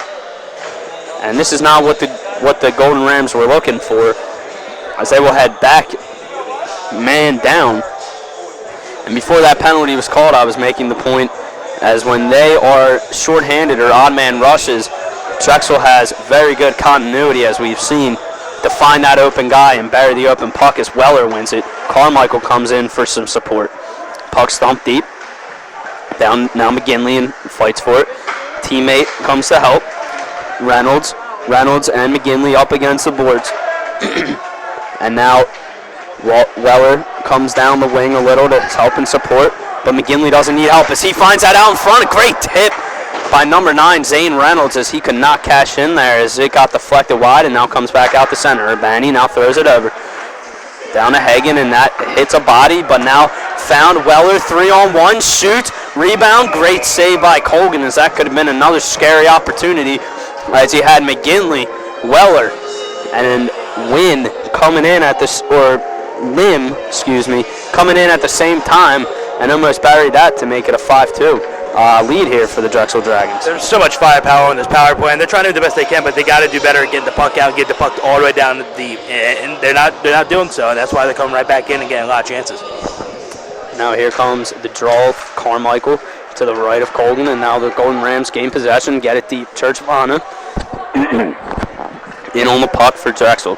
Churchvana comes from behind the net, surveys, looks across to Carmichael. Carmichael slows up, throws it rink wide to another Drexel player as that's turned to Schickling. Schickling gains his own. Now Schickling throws it along the wall to Black. Black takes the puck. Black surveys in the corner to the left of Colgan. Throws it up to Churchvana. Churchvana throws it back to Black. Black, great play, holds up, throws it to Carmichael, cross ice. Carmichael comes to the point, throws it back to Black. Black back to Carmichael. Carmichael shoots, and that hits a body in front that looked like Crowley and deflected wide. But Drexel still in on it. Crowley, great defensive play to separate the man from the puck. But Schickling comes in there for reinforcement. Takes it up to Carmichael. Carmichael now plays it to Black. Black fakes a shot, comes back, throws a load to Schickling. Schickling surveys up to Carmichael. Now Carmichael looks, throws it over to Churchvana. Churchvana, great tip play in front. Black throws it in. Great pass across to Schickling as that gets stopped by Colgan. Comes back out to Churchvana to Carmichael. Carmichael back to Churchvana. Churchvana shoots. That's blocked by McElroy. And he's skating hard even though he took that one right off the boot. And Churchvana steps in front of him. No penalty called. Now Carmichael gains his own. Here comes that roaring Drexel power play. Carmichael, great play to the center. Cuts to the middle. Shoots. Lane turns that one over. Black has the puck. And wow, a lot of events down low. As Black made a great move, shot it in on net, got hit from behind by a Golden Ram. No penalties called. And Colgan smothers that one to stop the momentous Drexel Dragons coming into the zone and almost cashing in on that opportunity. The only reason this is a game is because Colgan's standing on his head right now. He's made a lot of saves on that recent power play, and listen, this Golden Rams defense and the offense is going to have to help him out. It's 19 to 6 in shots. They've been outshot. They have not gotten one, I believe, in the second period. If so, it's only been one. So it's not a lot of chances, and it's not the start they wanted. They had to face 3 power plays so far. They got to take advantage of it. They really do. And it looks like there's some things being talked out here, but it looks like the Golden Rams may have another penalty coming up against them. And here, as the refs talk at center, we have a PSA for you. WCUR has taken over social media. Follow WCUR or 917 The Curve on Instagram for pictures of the station and the talented DJs that run it. Follow at 91WCUR on Twitter for Westchester's latest trends. And don't forget to like us on Facebook for all the latest campus news and announcements. So now the penalty is confirmed for number 27 for the Golden Rams, Jake Harmon. He will receive 2 minutes for cross-checking, and now 3 officials circulate around the Westchester Golden Rams bench, and hopefully the Golden Rams aren't in some more trouble here with some more penalties following up as we await the announcement and see what the Golden Rams will receive. But Connor, on the flip side, as we look ahead, that's going to present some more problems for the Golden Rams to get this comeback started, as this very hot, as we mentioned, Drexel Dragons power play is going to get back out and get another shot at, taking another goal, to the lead and make this comeback even harder, as the Drexel Dragons did not score on their previous power play, but 3 of 4, pretty good. Well, look, they're batting 75%, and you got to look for guys like number 17 Waller for this team. He leads the scoring for a reason. He's an electrifying player. He's got a lot of skill, and he works the boards really well in the power play. Also, number 9, and then he can get right in front of the net. Got a lot of deflections. They got a lot of guys got to look out for it, but they got to be able to dump the puck and get the puck deep and keep the pressure on them. Most definitely, and now here comes the draw, and that's 1 back to the Golden Rams. But quickly, the Drexel Dragons get in on the puck with the extra man, and they gain possession. McGinley over to Hagen. Hagen to Urbani. Urbani over to Weller, over to Hagen. And what a rip by Drexel Dragons, Christopher Hagen, as Colgan smothers that. And now the shots go to 20 for Drexel, 6 for Westchester, and that has to be a concern for head coach Eric Wolf, as he needs to get his team going on the offensive side. Now Drexel wins a puck. Hagen throws it in front, and that puck fluttered wide, and it looked like it almost was going to find the 5-hole of Brandon Colgan, and luckily a Drexel player hit the side of the net, pulled it off, and a whistle is coming. However, the refs pull. I'm sorry, I thought that was a penalty being announced. The refs just pulled that out to center as Drexel caused the whistle. And now Weller will go against Horchek as the Golden Rams win that and fling it all the way down in the zone. Jeremy Wick comes out, plays it to his defenseman. Urbani takes his time. Urbani skates up center, now throws a long stretch pass down to number 9, Zane Reynolds. Zane Reynolds now to number 22, Hagen, throws it in front, and almost a great tip there by McGinley. Now the puck's thrown up to Weller. Urbani shoots, and that's tipped wide, and now Weller gains possession again against the right wing, and he throws that down to McGinley. McGinley now to Urbani. Urbani can't track that, and now it goes into the neutral zone and finds its way all the way down in Drexel zone, and as Urbani comes behind the net, pressured by Horchek. Urbani throws a little fluttery pass through center. That's tracked down by Hagen. Hagen to Weller.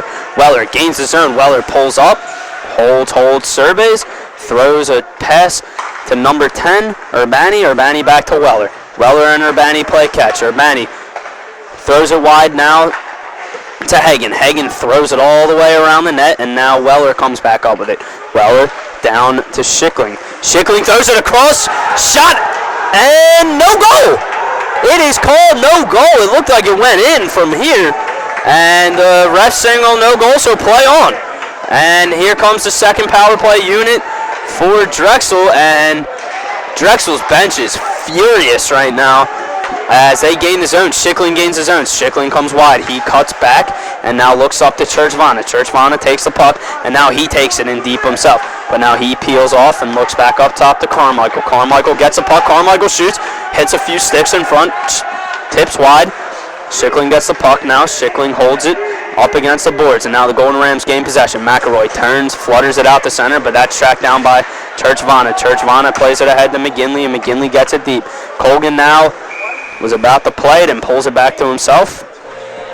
Frees the puck as the penalty expires, and wow, Connor, what a chain of events right there, as it looked like the Golden Rams were down 5-2. Well, the Drexel bench is livid about what happened. They thought the puck went in for certainty, but as I see right here for the Golden Rams, they got life. It's still a 2-goal game. You got 6 minutes left in this period. You have to start pushing the puck up the ice, get in the neutral zone, get the puck deep, get some shots on net. It's got to start happening soon, because as of right now, the first 13 minutes of this period has gone down the wing for this. So the Golden Rams now here back to even strength, and they look to stay on even strength as they have had 4 penalties alone in this period. Drexel cashed in on 2. Westchester Golden Rams turned away 2. And after the official is done having words with Drexel's bench, we'll get here to the faceoff. And the faceoff's tied up. Kabashka plays it back to Lane. Lane plays it over. That gets tipped, but Valuto tracks it, and Valuto tries to play it up the boards, but that's kept in by Drexel. Valuto now finds a loose puck, and he just chips it up center. That is going for an icing, and it finds its way all the way down. And Connor, it just looks like the Golden Rams can't find any continuity, and they look, very troubled by those 4 power plays that they gave the Drexel Dragons, and a very hot power play in that. Yeah, they've been on their heels all night. It's this whole second period. It was back and forth in the first, but it's been a different story in the second. And now the Golden Rams win it behind as Lane flings it around, and Hagen tracks that down for the Drexel Dragons and plays it back down, back to McAllister. McAllister plays it to center, and that's tipped by a player on Drexel University's bench. So that will stop play, and the face-off will come to center. As both teams change lines. And the Golden Rams look to kickstart this comeback here as Harmon takes the draw. Harmon wins it over to O'Brien, but O'Brien turns it over quickly, and now Drexel gains possession. Drexel dumps it all the way down. No icing. And now Crowley's in on it for Westchester. Coming in hard is Drexel. Big hit. But now Golden Rams played ahead, and now that's all the way down.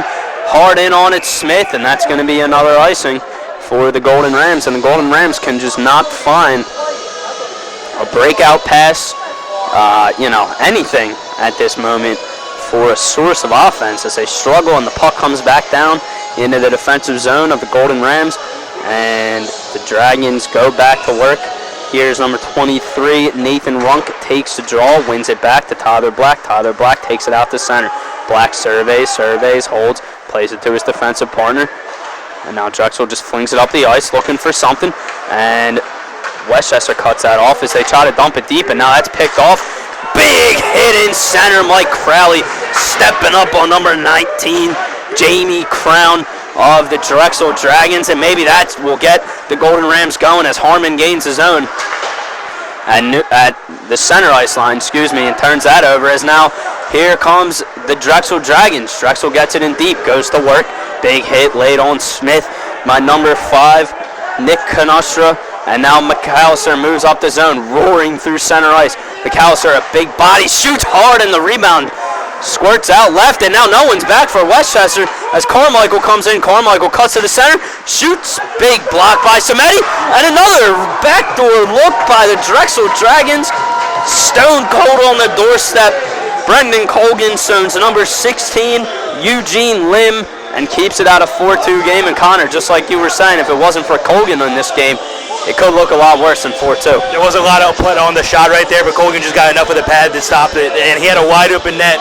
He's been fantastic in the second period for what he's been given. And listen, there's defensively speaking, that was a poor change there by Westchester that led that breakaway. But listen, they got to step it up defensively. It's been a little bit of a sour second period here. And with just about 5 minutes remaining here in the second period, the Golden Rams win the defensive zone draw, and Flick takes a hard shot off the glass, comes to center, and the defense for Drexel turns it over. Now Flick gains his own, moving in with speed, looks high, shot, and looks like that was a bit of a knuckler. As Leo Flick played it to Steve McElroy coming down the slot with some speed, but puck looked like it was on edge a bit, and that's an easy save for the goaltender, Jeremy Wick of Drexel, and he tracks that down as now Golden Rams win the offensive zone draw. Cleary takes a shot. That's blocked, and now there's a scrum against the right wall down in the offensive zone for the Golden Rams. 3 Golden Rams, 1 Drexel Dragon. Golden Rams come out with him. McElroy plays it low to Flick. Flick gains possession behind as he's swooned by 2 Drexel Dragons. And now the puck comes up the wall. Samedi pulls back, doesn't pinch, and now the puck is forced back down low into the Drexel Dragon zone. The Golden Rams go to work all over. The puck cannot be found, but now finally by the Golden Rams up to Samedi. Samedi, great shot, great tip. Multiple whacks at it by Vogt. Great tip by Flick, and Wick keeps that one out. Great offensive pressure here from the Golden Rams, as now Drexel takes the puck, and they're just going to take it behind their net as the Golden Rams make an offensive zone change. But Vogt stays on, big hit, but now here comes Drexel. Drexel on a breakaway, wipes out number 16, and they find the puck. Carmichael comes up on the rebound, and Drexel scores as they go out in front, 5-2. And wow, what an unfortunate chain of events there for the Golden Rams, as number 16, Eugene Lim, came in on the breakaway, wiped out, puck came squirting right back out off the rebound from Colgan, and there Carmichael was to clean up the garbage and put up the Drexel Dragons 5-2, Connor. Well, for how good Colgan's been all period, I think he wants that one back. It was a little bit of a squeaker that got by a lot of traffic from the net, but I thought he could have gotten that one. And now Lane looks for a cross-ice pass pretty hard, and he throws that into the Westchester bench, so that will come all the way down into the Westchester zone. And the momentum right now is heavily swinging towards the Drexel Dragons, as the transition game and the passing game is really, really crisp for the Drexel Dragons, as they are giving just Westchester about no time. And now Kabashka is going at it here with Reynolds here on the draw, and I'm sorry, that's not Kabashka, that's Pelletire. And a little pushing and shoving, a little emotions here for the Golden Rams, rising a bit, as I'm sure they did not want to find themselves down 5-2 with 3:43 remaining in the second period. Now Drexel swarms to the puck, plays it deep behind the net. Zane Reynolds gets to that. Zane Reynolds throws it behind the net, and now McGinley and Lane are going hard at each other. Now Schickling rides off Sennigan, and Sennigan makes a good play as he chips it down. And Horacek's in hard after it. He nullifies the icing, as now the Golden Rams play down low. Horacek shoots. Great save by Wick. And now Church Vana throwing Horacek into Wick. And no penalty called as Drexel gains possession. And now Drexel breaks into a 2-on-1. Here comes Drexel. Looks wide. Drexel shoots. Great save by Colgan. And now Drexel, great defensive play. Zane Reynolds steals the puck back as he shoots it. And now Reynolds and Pelletire going back at it. And the ref comes in to separate those two as they take a few hacks at each other. But wow, great transition game there, Connor, as we talked about, as Drexel goes in on a 2-on-1 and almost makes it 6-2. Well, if there's one thing I know about Pelletier, he ain't scare anybody, so he's not going to shy away from a challenge. But listen, that play right there was back and forth, and there was a poor pitch again by the defense out of the 2-on-1. They got a good chance in front, and you got to keep on going. You got 3 minutes left. You got to keep it going. You got to keep grinding and see if you get more shots away.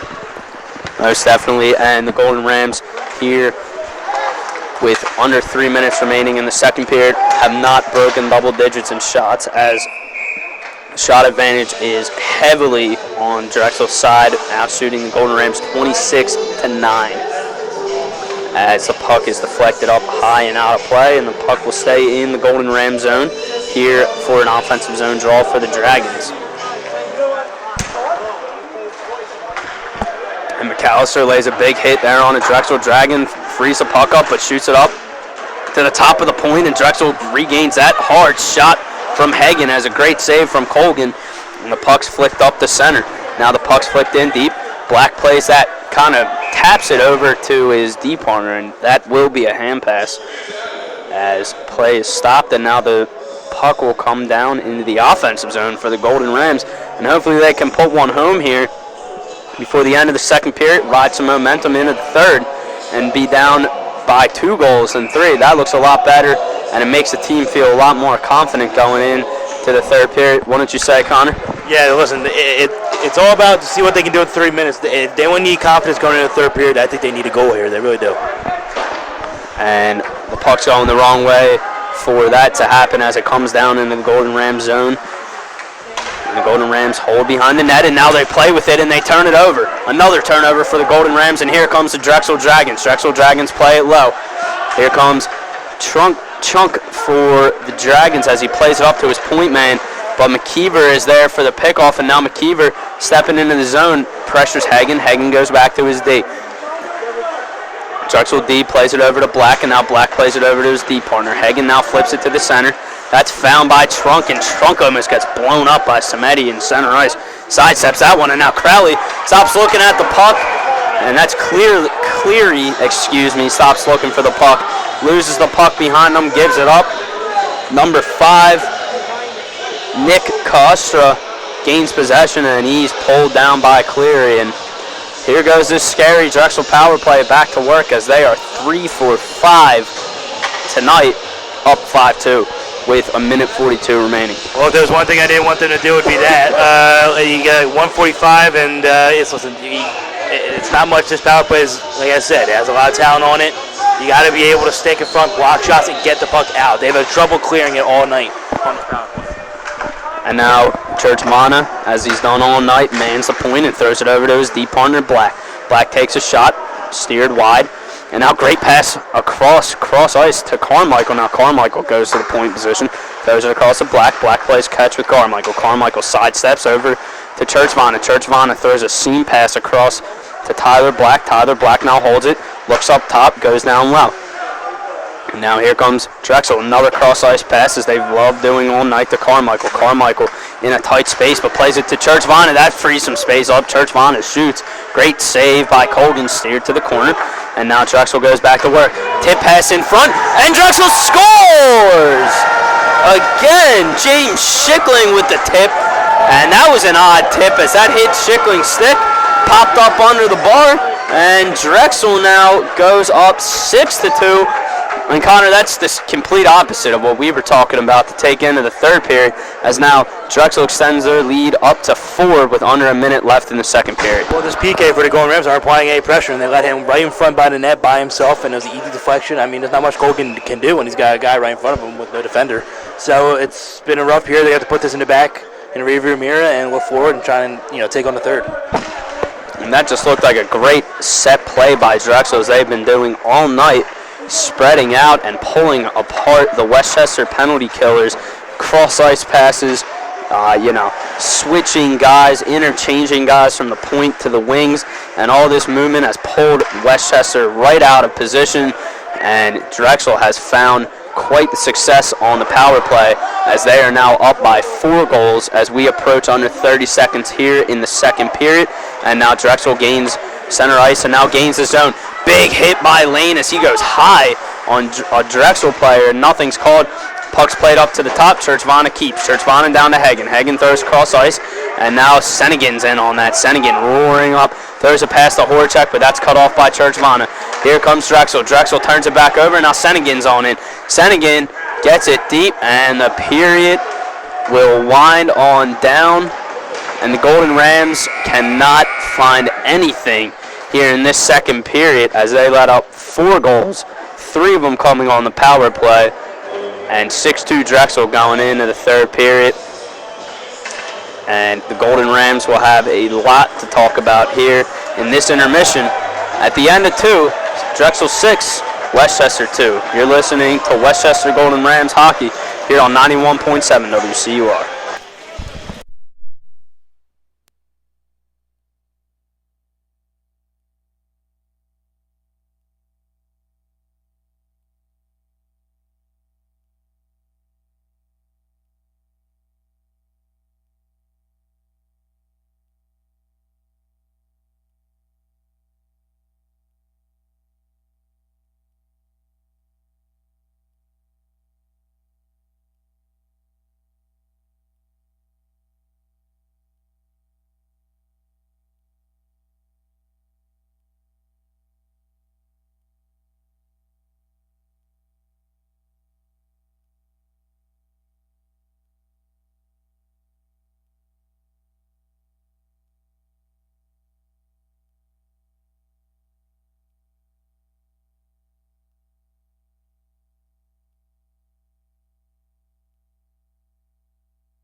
Hello, welcome back here to the second intermission, an intermission report here on 91.7 WCUR The Curve.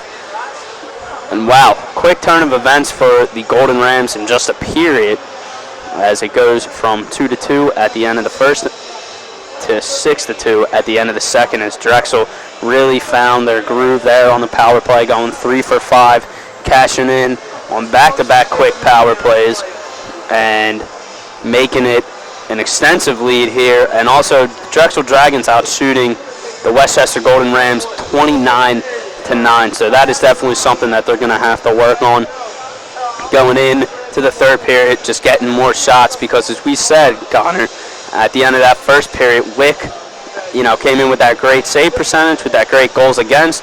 They put 5 shots on them in the first period. They find 2. That's not too great, but they put 4 on him in the second, and now coming in the third, he might be a little relaxed, a little cold. And at the end of that second, he looked to be leaving the net a little bit early, even before the buzzer. So that could be a little sign, a little indication that he might think that this one's in the bag and it's won. So what do the Golden Rams have to do here in the third period, to make this close and possibly make a comeback? Because it's only 4 goals. It's not over yet. Well, one thing is, and this is the most important thing, stop taking dumb penalties. I think 3 to 4 of them, you didn't have to do it. And I alluded to their power play being on the ice and putting the puck in the net, and they're dangerous on the power play. And you struggled on a penalty kill all year long. That's not a good combo if you're Westchester. So also bad turnovers in the defensive zone. That's what's alluded to all the opportunities for Drexel, and the bad turnovers by defensemen, and you have to clean that up, and that's something they need to clean up, and that's one of the main focus. Probably no locker room that they're talking to their players right now, and they're unable to break it out and attack in the neutral zone. I think you have a lot of speed up front with Sinnigan and Horacek and Vogt, and you got a lot of guys like that and get up with the ice and make plays, and they're unable to do that because they're unable to break out of their own zone. So those are 3 things you got to look forward to in this third period. And the turnovers, Connor, as you were discussing there, and for me to just dive a little deeper, and the turnovers are coming in all parts of the zone, all 3 zones, in the neutral zone, defensive and offensive zone. The Golden Rams throwing just blind passes up through the middle, and that is not good, as Drexel, as we've seen, as they've been man up. That's kind of a man up situation there. They transition back into the zone, and they've had multiple 2-on-1s, 3-on-2s, and without the great play of Brendan Colgan between the pipes, as we've said many times, this could be a much different game, a much higher scoring game, and they're definitely going to have to fix that. With that being said, the Golden Rams still have a strong offensive power, offense, and they can make a comeback here, as we saw Drexel put up 4 goals in the second, and they could do much the same here in the third. Coming in to the third period trailing, their record doesn't shine the brightest. However, there's always time to turn it around, and this could be that time. Connor, what do you think that they have to do on the offensive end rather than the defensive end to come back in this game and inch a little bit closer? Well, the one thing the Drexel Dragons are doing successfully is getting pucks to the net and getting deflections. I think 3 of their goals have been, pucks in front of net, deflections, and getting rebounds. That's something that I think, just start with the basics, start with something simple, just getting shots, getting deflections, and getting them on net. Listen, you only have 9 shots through 2 periods. That's not going to win you hockey games, and I think we both know that. So I think it's going to start defensively from in the offensive zone, getting shots from the top of the point, get your forwards in front of the net, screen them, and get as many chances as you can. And it's good. We're going to see what happens. But first, they got to stop taking dumb penalties. I think that's what they got to start with. And a great offensive spurt in the second period for the Golden Rams. Not many to speak of, but one great spurt where I think they got 3 of their 4 shots in the second period by the Horacek, Sennigan, and Rorty line. Came pretty close to testing Wick, and Wick looked a little shaky there. So the Golden Rams are definitely going to have to come out, put shots on net, and look to really crash the net hard, find some dirty goals. And deflections are also a key part. 2 goals coming in for the Drexel Dragons in the second period on deflections. 3 of their 6 goals have been deflections. So look to get that puck on net, direct it in there and crash the net hard. And the Golden Rams need to look to make a run back at this.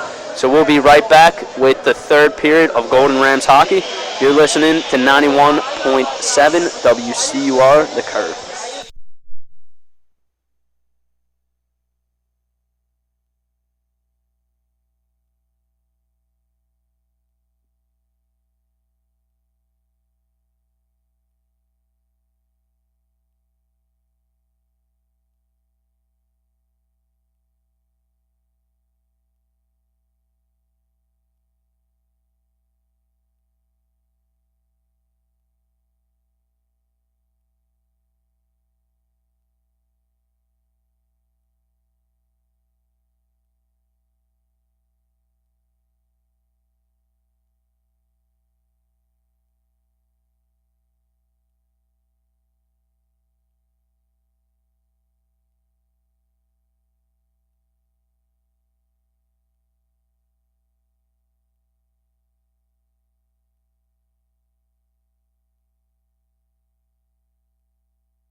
And welcome back here to the start of the third period here at Iceline Quad Rinks here in Westchester, Pennsylvania. We had Drexel at the start of the third up 6-2 here on the Golden Rams. And the Golden Rams, Connor, are going to be searching for answers, searching for offensive chances, and most definitely searching for some goals. And what are they going to have to do to get off to a quick start here? Get as many chances as they can. They're getting outshot 3-1. So you got to take advantage of it. Maybe bag some bodies you got. Listen, it's going to start off 5-on-5, and don't take any dumb penalties. Just keep it going, keep getting shots on net, and that's the best thing you can do. You got to get more shots. Got to definitely put this Drexel team as well as you can back on their heels. Here's McGinley and Rorty go to center, and the Rorty, Sennigan, and Horacek line start for the Golden Rams. The top line here as Rorty shoots the puck back, and Sennigan's going after Reynolds hard here at center ice right in front of us. And now Lane gets the puck. Lane circles, gains the neutral zone, and now Lane gets it deep in. Gets it deep, hard around. And here comes Horacek and Rorty along the boards. Rorty kicks it to Horacek. Horacek worked on hard there by Churchvana. And now Horacek swings it back around to Rorty. Rorty gets pinned up against the wall by McGinley, and McGinley pulls down Rorty. That opens up an opportunity for the Drexel Dragons to get the puck. They get the puck, and now Reynolds gains through center ice. Reynolds dumps it deep, and now Colgan coming out very slowly to play the puck, flips it up the wall. Unable to be tracked down and comes to center. Drexel gains possession, and now Drexel gets it deep. Colgan stops it, plays it to his defenseman, rings it around the boards. Cleary dumps it down, and that's an icing on the Golden Rams. Listen, there's not much you can talk about after that second period. But the best thing you have to do if you're the Golden Rams is put it in the rearview mirror, have a new mindset. It's a 0-0 game. Just try and get as many shots as you can. Try to put one in the net. And the Golden Rams look like they're getting back to a little bit more of a simplified game as Lane made an early play there, got it deep, and the Golden Rams went to work down low, and now the Golden Rams are back at it. Vogt gets tied up in center, though, and that's a hook on McGinley, and now the Golden Rams will have their first chance here on the power play as Lane takes the puck back with the empty net, circles the cage. Lane now steps up, and he's wheeling. He turns back, peels it back over to Bean. Bean now cross ice to Flick. Flick now looks for Cleary cross ice. That gets tipped. McElroy still has it, and sticks lifted, and Drexel touches up, and now the Golden Rams will have a power play opportunity with just about a minute and a half here in the third period. Listen, 10% on the year on power play for Westchester. It's been disappointing, but listen, if you need something to boost your morale, it's something like this. Now, PK-wise, listen, they're top notch. They're 90%. That's a lot you can ask for if you're Drexel, 90%. So it's gonna be. Let's see what they can do here. They gotta get shots. Try and get deflections. Is the best you can do. And now the power play group sent out by Coach Wolf here for the Golden Rams is Kabashka at center, Flick and Horacek on his wings, and Cleary and Sennigan up top. Here comes the draw for the Golden Rams in the Drexel Dragon zone, and now Kabashka wins that, kicks it back to Horacek. Horacek back up to Cleary. Cleary down low to Kabashka. Kabashka, great through pass, not able to target. Sennigan shoots, and he scores! Golden Rams inch back closer, 6-3. Great play there by Horacek. Flick missed it, but Sennigan was there for the cleanup duty, and he makes it 6-3 Golden Rams. That's a great play there, great puck moving right off the bat. It was a great shot by Sennigan. You know, he's got a great shot and he got respected, and he picked his corner, top left. Beautiful play by Sennigan as he didn't hesitate for a second, rips that across Wick. And Connor, as I was talking about, Wick looked like he was a little out of the game at the end of the second period. Looked like they might have had this one in the bag, and he sits back a little, and Sennigan makes him pay with a blistering wrist shot. Top right corner, and now the Golden Rams are within 3. Golden Rams get it deep, and they go to work down on Drexel. Drexel now finds the open player now, and Drexel roars up in that great transition game. Gets it deep, and now Crowley's heckled by a Drexel defender, and now Weller and I'm sorry, I'm having a little trouble. Samedi get tied up down low in the corner. Now Weller turns out of it with the puck. Weller looks up top to Urbani. Fakes it, comes back to Weller. Weller now surrounded by 3 Golden Rams. Puck's behind the net. Samedi, great play there. Knocks the guy off the puck. And now Carmichael, though, for Drexel comes in and supports, takes it back. Black now behind the behind the net, played hard by Vogt. Now Carmichael and Samedi go in there. 2 Golden Rams, 2 Dragons. Puck still caught up in the skates, and now the Dragons come out with it. Carmichael holds up, but that pass is right to Flick. Leo Flick of the Golden Rams plays it ahead for Vogt. Vogt sees nothing, gets it deep, and a change. Now here comes Drexel. Drexel surveys. Great pass back to Churchavana. Churchavana gets hit hard, and a late penalty called there. Wow, for the Golden Rams. They were already in on the 2-on-1, surging towards the net, looking for the scoring opportunity, and then the hand of the official on the left side of the rink went up, and the Golden Rams find themselves a man down once again. Right after that great power play goal to inch them closer, and this hot Drexel power play, 3 for 5, goes back to work. It was a bang, bang, bang play, and I don't know. It didn't look like a trip right away. It was definitely a late whistle. So, listen, not what you want to do at this point. This power play is on fire for Drexel.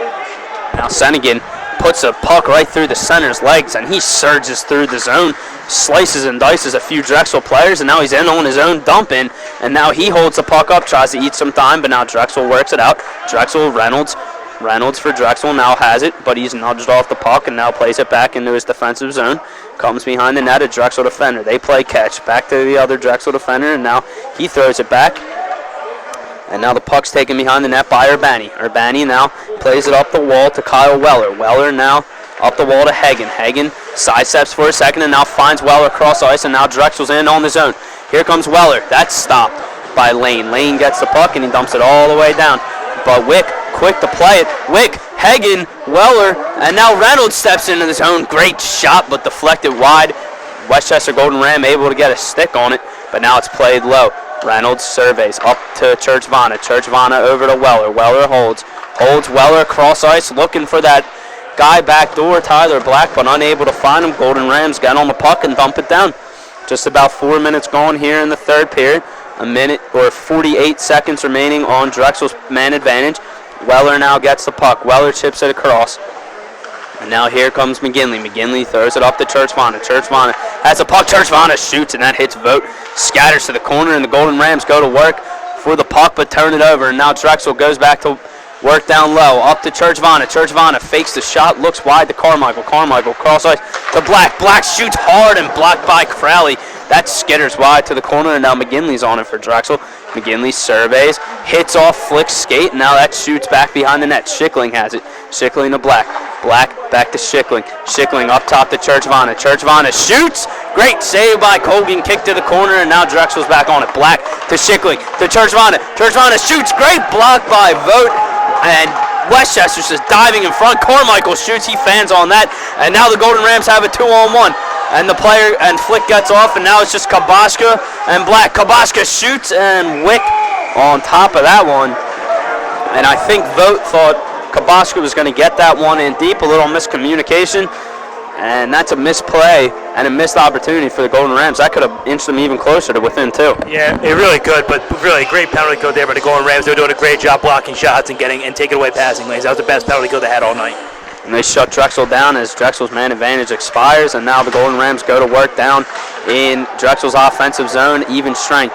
And now Hagen plays it cross ice wide. McAllister cuts that off at the center ice. He gets it deep. Wick comes out and plays it. Hagen now on the puck. Hagen back to Urbani. Urbani has a puck. He flutters with it. He misses it. And now Kabaska gets the puck. He rings it all the way around, but to Hagen, and Hagen hits his far side winger breaking out, and Drexel is now in the zone. Drexel, Hagen can't get it off. He throws it in front, and now here come the Golden Rams. A little back and forth. Golden Rams are moving up with it. Here comes Valuto. Valuto pulls up. Valuto shoots to Kabaska, rings back out, and now Kabaska's unable to get on it. But Kabaska tracks that one down, cuts it off up the wall. And now here comes Kabaska, plays it up to McAllister. McAllister shoot, and that's cut off by Drexel. And now Drexel has a 2-on-2 going back into Westchester's zone, and Drexel just flutters it in. Now Drexel's in on it. Goes to work. Colgan misplays that one. Drexel has it. Sends 3 guys to the puck, and that one goes through Drexel's legs, and McAllister comes up with it. Drexel defenseman goes down, and Urbani able to recover it quickly, and Westchester's not able to complete that pass as it goes all the way down the ice for an icing. Listen, I think this is the period that you wanted, a bounce-back period. They still only had 2 shots when they had 1 goal. And I think it says a lot. I'm surprised by the performance that Drexel goaltender Wilk is having. It's not really that great. He's let 3 goals in 11 shots, so you need to get more opportunities in front. Defensively, Drexel has been really good on the forwards for Golden Rams. And now just with about 6 minutes gone, or a little over 6 minutes gone here in the third period, and Westchester is only down by 3 now. It's a score of 6-3 with a defensive zone draw for Westchester. And Harmon gets kicked out, and now it looks like there's a defenseman coming. Okay, well, Horachek's now coming in to take the draw. Horachek chips it up. Horachek's going after the puck, but the Drexel defenseman plays it around deep, rings it around the wall, and now that's coming, and that shoots out of the zone for Westchester, but Drexel regains possession, plays a little catch with his D partner, gets it deep, and Colgan comes out to play. Colgan looks left, looks right, plays it up to Sennigan. Sennigan throws a hard saucer pass, but that's cut off by Drexel again, and now Drexel goes down deep into Westchester zone. McAllister plays hard. McAllister bumps him off the puck, and now the Golden Rams get it. Horachek, tip pass. That's picked off, and now Drexel in front. Drexel shoots. Great save by Colgan. Almost fluttered by Colgan there. A little weak shot caught him off guard, and now McAllister roaring up the wing. McAllister, great move through 3 guys. Comes into the zone and gets taken down. And a penalty for Drexel against the Golden Rams on number 12, Brett Coleman. And now McAllister and Coleman are going at it. They get a few punches in at each other. I'm going to see how this is assessed, but the initial penalty call was Coleman taking down McAllister in the corner, and it looks like the Golden Rams will have another power play opportunity here and another chance to inch closer and cut this lead to 2. We'll see how the ref figured this one out. Obviously, it's maybe coincidental offsetting, but that was a good move by McAllister, but a good hit by the Drexel defender. I think, listen, if they get a power play here, you're down 3, and the momentum is still going back and forth. So if you get one here, your chances are looking good with only 12 minutes left. It looks like McAllister is in the box now after that healthy hack he got in on Coleman. And it looks on the scoreboard right now we have offsetting penalties for both sides. And now the draw looks like it's going to stay in the offensive zone for the Golden Rams, as it is 4-on-4. Vogt will take the draw with Flick to his left, Crowley on the left point, and Lane on the right point. Lane creeps in a little too far, though, as Vogt wins that back, and now Lane chases the puck all the way down into the Golden Rams zone. Lane takes it behind the net for the Golden Rams. He surveys, looks at Vogt, but plays it over to Flick. Flick gains the zone now. Flick has Vogt, plays it down low. Vogt goes in to chase on it. Schickling pressures Vogt hard. 2 Springfield natives going up against each other. Now Schickling comes out with it. Schickling chips it up the wall, but Lane is there. Lane throws it back down. Schickling unable to get it out. Vogt to Schickling. Or Vogt to Lane, excuse me. Now over to Cleary. Now Vogt. Vogt throws it to Cleary. Shoots! And the puck is deflected wide and now taken to the left side corner of Flick to Lane, to Vogt, back to Lane. Lane sees Flick, shoots, big block there by a Drexel defender that looks like Nick Urbani. He comes up with the puck with a 2-on-3 coming up the rink. He doesn't dump it in, he goes for it all. Urbani coming around Westchester's net. Urbani pulls up, hits hard by Lane, but there's Schickling for support. And now Lane goes for another hit. Both a little suspect from behind. Another big hit. Urbani on Vogt behind the net. A little extracurriculars. And that goes by the wayside as the puck's dumped deep down into Drexel zone. Chervana gets a puck and he's churning up the wing. He's moving past Sennigan, but Sennigan taps the puck out from behind him. And great play by Drexel to recover there. After Sennigan looked like he had a walk-in breakaway, and now the puck's dumped down, and the Golden Rams, Mike Crowley has the puck behind the net. Crowley throws it up.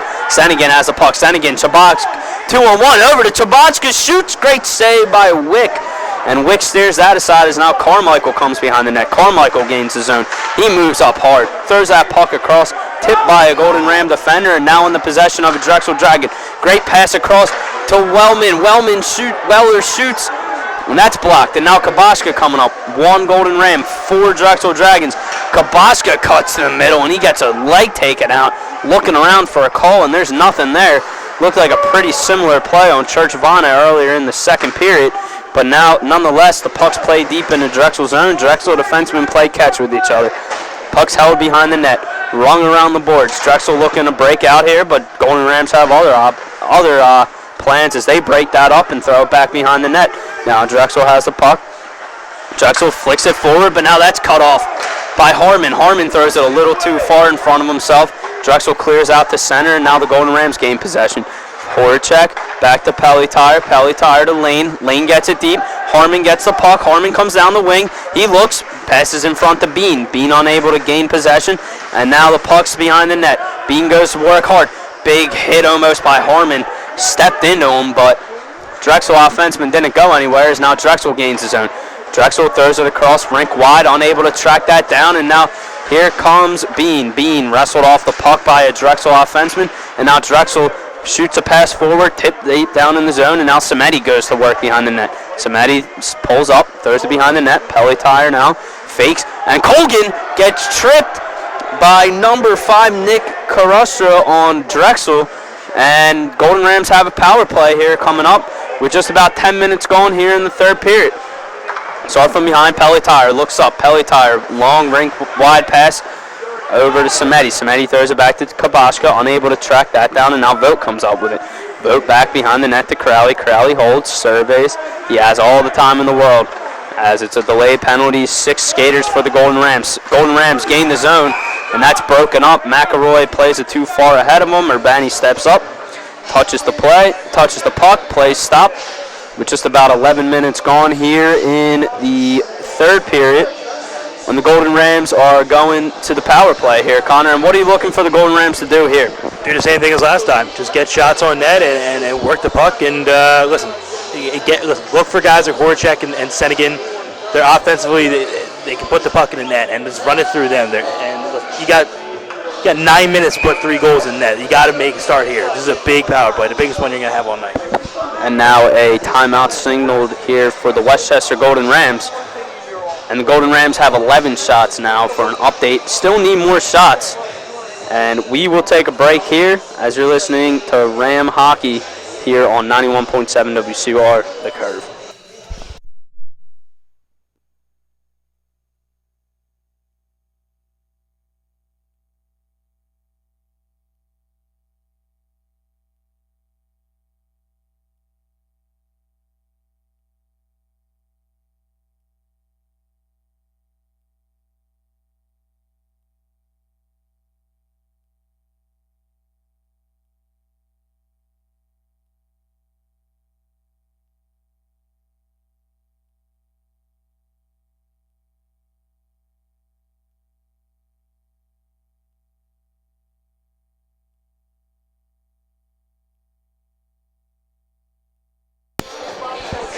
And the timeout is over for the Golden Rams here as Kabashka steps into the circle.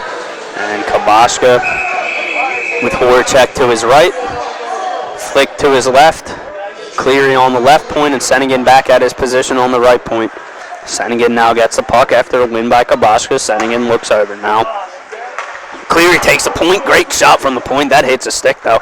Unable to track that down, and now Horacek gains possession from behind the net to Senegan. Senegan holds it for a second, gets tipped, but Senegan knocks it down legally. No high stick. Senegan tries to go back down low. Churchvana cuts that one off. He reads it, shoots it all the way down, and now Cleary goes to work from behind the net. Cleary sets up behind the net, surveys, cuts over to Senegan. Senegan throws it rink wide to Kabashka. Kabashka gains the zone. Roaring. Kabashka holding one off. Throws it across a flick. Unable to get it. Diving effort by Cleary to keep it in, and he does. Now 2 Golden Rams on the puck, and now 2 Dragons in on the puck. And now 3 Golden Rams as Horacek joins the fight. But then able to dig it out successfully as Schickling gains possession. Dumps it all the way down. Colgan now plays it up to center ice. Senegan. Little check. Pass forward, Cleary shoots, scores! Westchester Golden Rams inch back closer to within 2 as Cleary takes the space that's given to him, shoots low pad, gains possession, gets the rebound, and tucks it under the bar. That's beautiful work by the Golden Rams, and they're only down by 2 now. It's 6-4. Beautiful bank pass to Cleary off the boards to enter the zone, and what a play to Cleary to get the shot on net. He didn't have the passing lane on the 2-on-1. He got it. He took his own shot, got his rebound, and tucked it under the top bar. That's a great play by Kevin Cleary right there. And And the defenseman really getting active there on the power play, or at least the players at the defensive position on the points, with Senegan coming with the first power play goal earlier in the third, and then Cleary following that one up, and the Golden Rams down by 2. Pucks played deep into the Golden Ram zone, and now Samedi takes possession from behind the net. Worked up, Smith dumps it in deep with a little tip pass, beans in on it, and now Crowley steps in. He pinches low. Crowley fans on the shot. Smith steps up, pinches, saves that puck, keeps it in, and now a big hack there, and not called for the Golden Rams as they go to work now deep down low in the zone. Harmon scrumming for it. Harmon picks it free. Crowley steps up, takes a shot. That's tipped wide by a Drexel defender. And now Carmichael gains possession. Carmichael dumps it in deep. That one dies out before it reaches the end zone, so no icing for Drexel. And now Crowley gains the center. He's roaring up the wing. Crowley just lightly chips it in. Vogt coming in from the opposite side. Vogt cuts that one off. He gets to it, swarmed by 3 Drexel Dragons, and now here comes Flick for support. Flick unable to get to it, and now Drexel's out on a 3-on-2. Drexel with this great transition game that we talked about earlier, unable to capitalize. Great step up there, but now turns it over, shoots, and that's steered wide by Colgan. Now Drexel goes to work deep down in the zone. McGinley looks wide, and now Drexel unable to track that one and brings it out the center. And here comes Call. Call has the puck, brings it back behind his net. Call plays it up to Travaia. Travaia gains the zone. He rips a missile into the zone, a slap shot. And that looks like that didn't hit anything, but now the officials get together at center ice and discuss, as this will dictate where the face-off will be taken. And it could be playing here in Westchester's advantage if that one didn't touch anything. Yeah, we'll see. I mean, listen, this team, they got 6 minutes, and they're getting outshot, but it's still 3-1. So they're taking advantage of the chances they've gotten this period. I said that was really important going into this third and final period. They took advantage of both power plays they got. Just keep doing what they're doing. Keep getting as many chances as they can. They got 4 goals on 13 shots. That's a good ratio. Just keep it going. And after the officials get together at center ice, they do determine that the puck hit off a Westchester stick or glove or whatever it may be, and that's what caused it to go out of the zone. So the puck will stay in the offensive zone for the Dragons as they get a draw to the right of Brendan Colgan. And Runk takes the draw against McKeever. McKeever comes hard in from behind and cross-checks a Drexel player. That's not called, and play on. Here as Cleary gets bumped hard into the wall, and now the Golden Rams move up on a 2-on-2. Here comes Kabaska, him and McKeever across. Kabaska shoots high and wide. That's unable to find the net, and great step up there by Cleary. Cleary keeps the puck in. Cleary on the right wall keeps the puck in still. Great play, and now Drexel gets it. Drexel plays it ahead. Westchester on the turnover. Voluto steps into that one, unable to find the net there as that goes high and wide, and now Cleary tries to chip it ahead, but that backfires. Urbani gets the puck and he chips it in deep, and now Colgan plays it out, and now here comes Kabaska. Kabaska gets taken down, and the Golden Rams are going back to the power play, as the Drexel Dragons are going on the penalty kill, and that's 2 minutes for Drexel's Carmichael for hooking.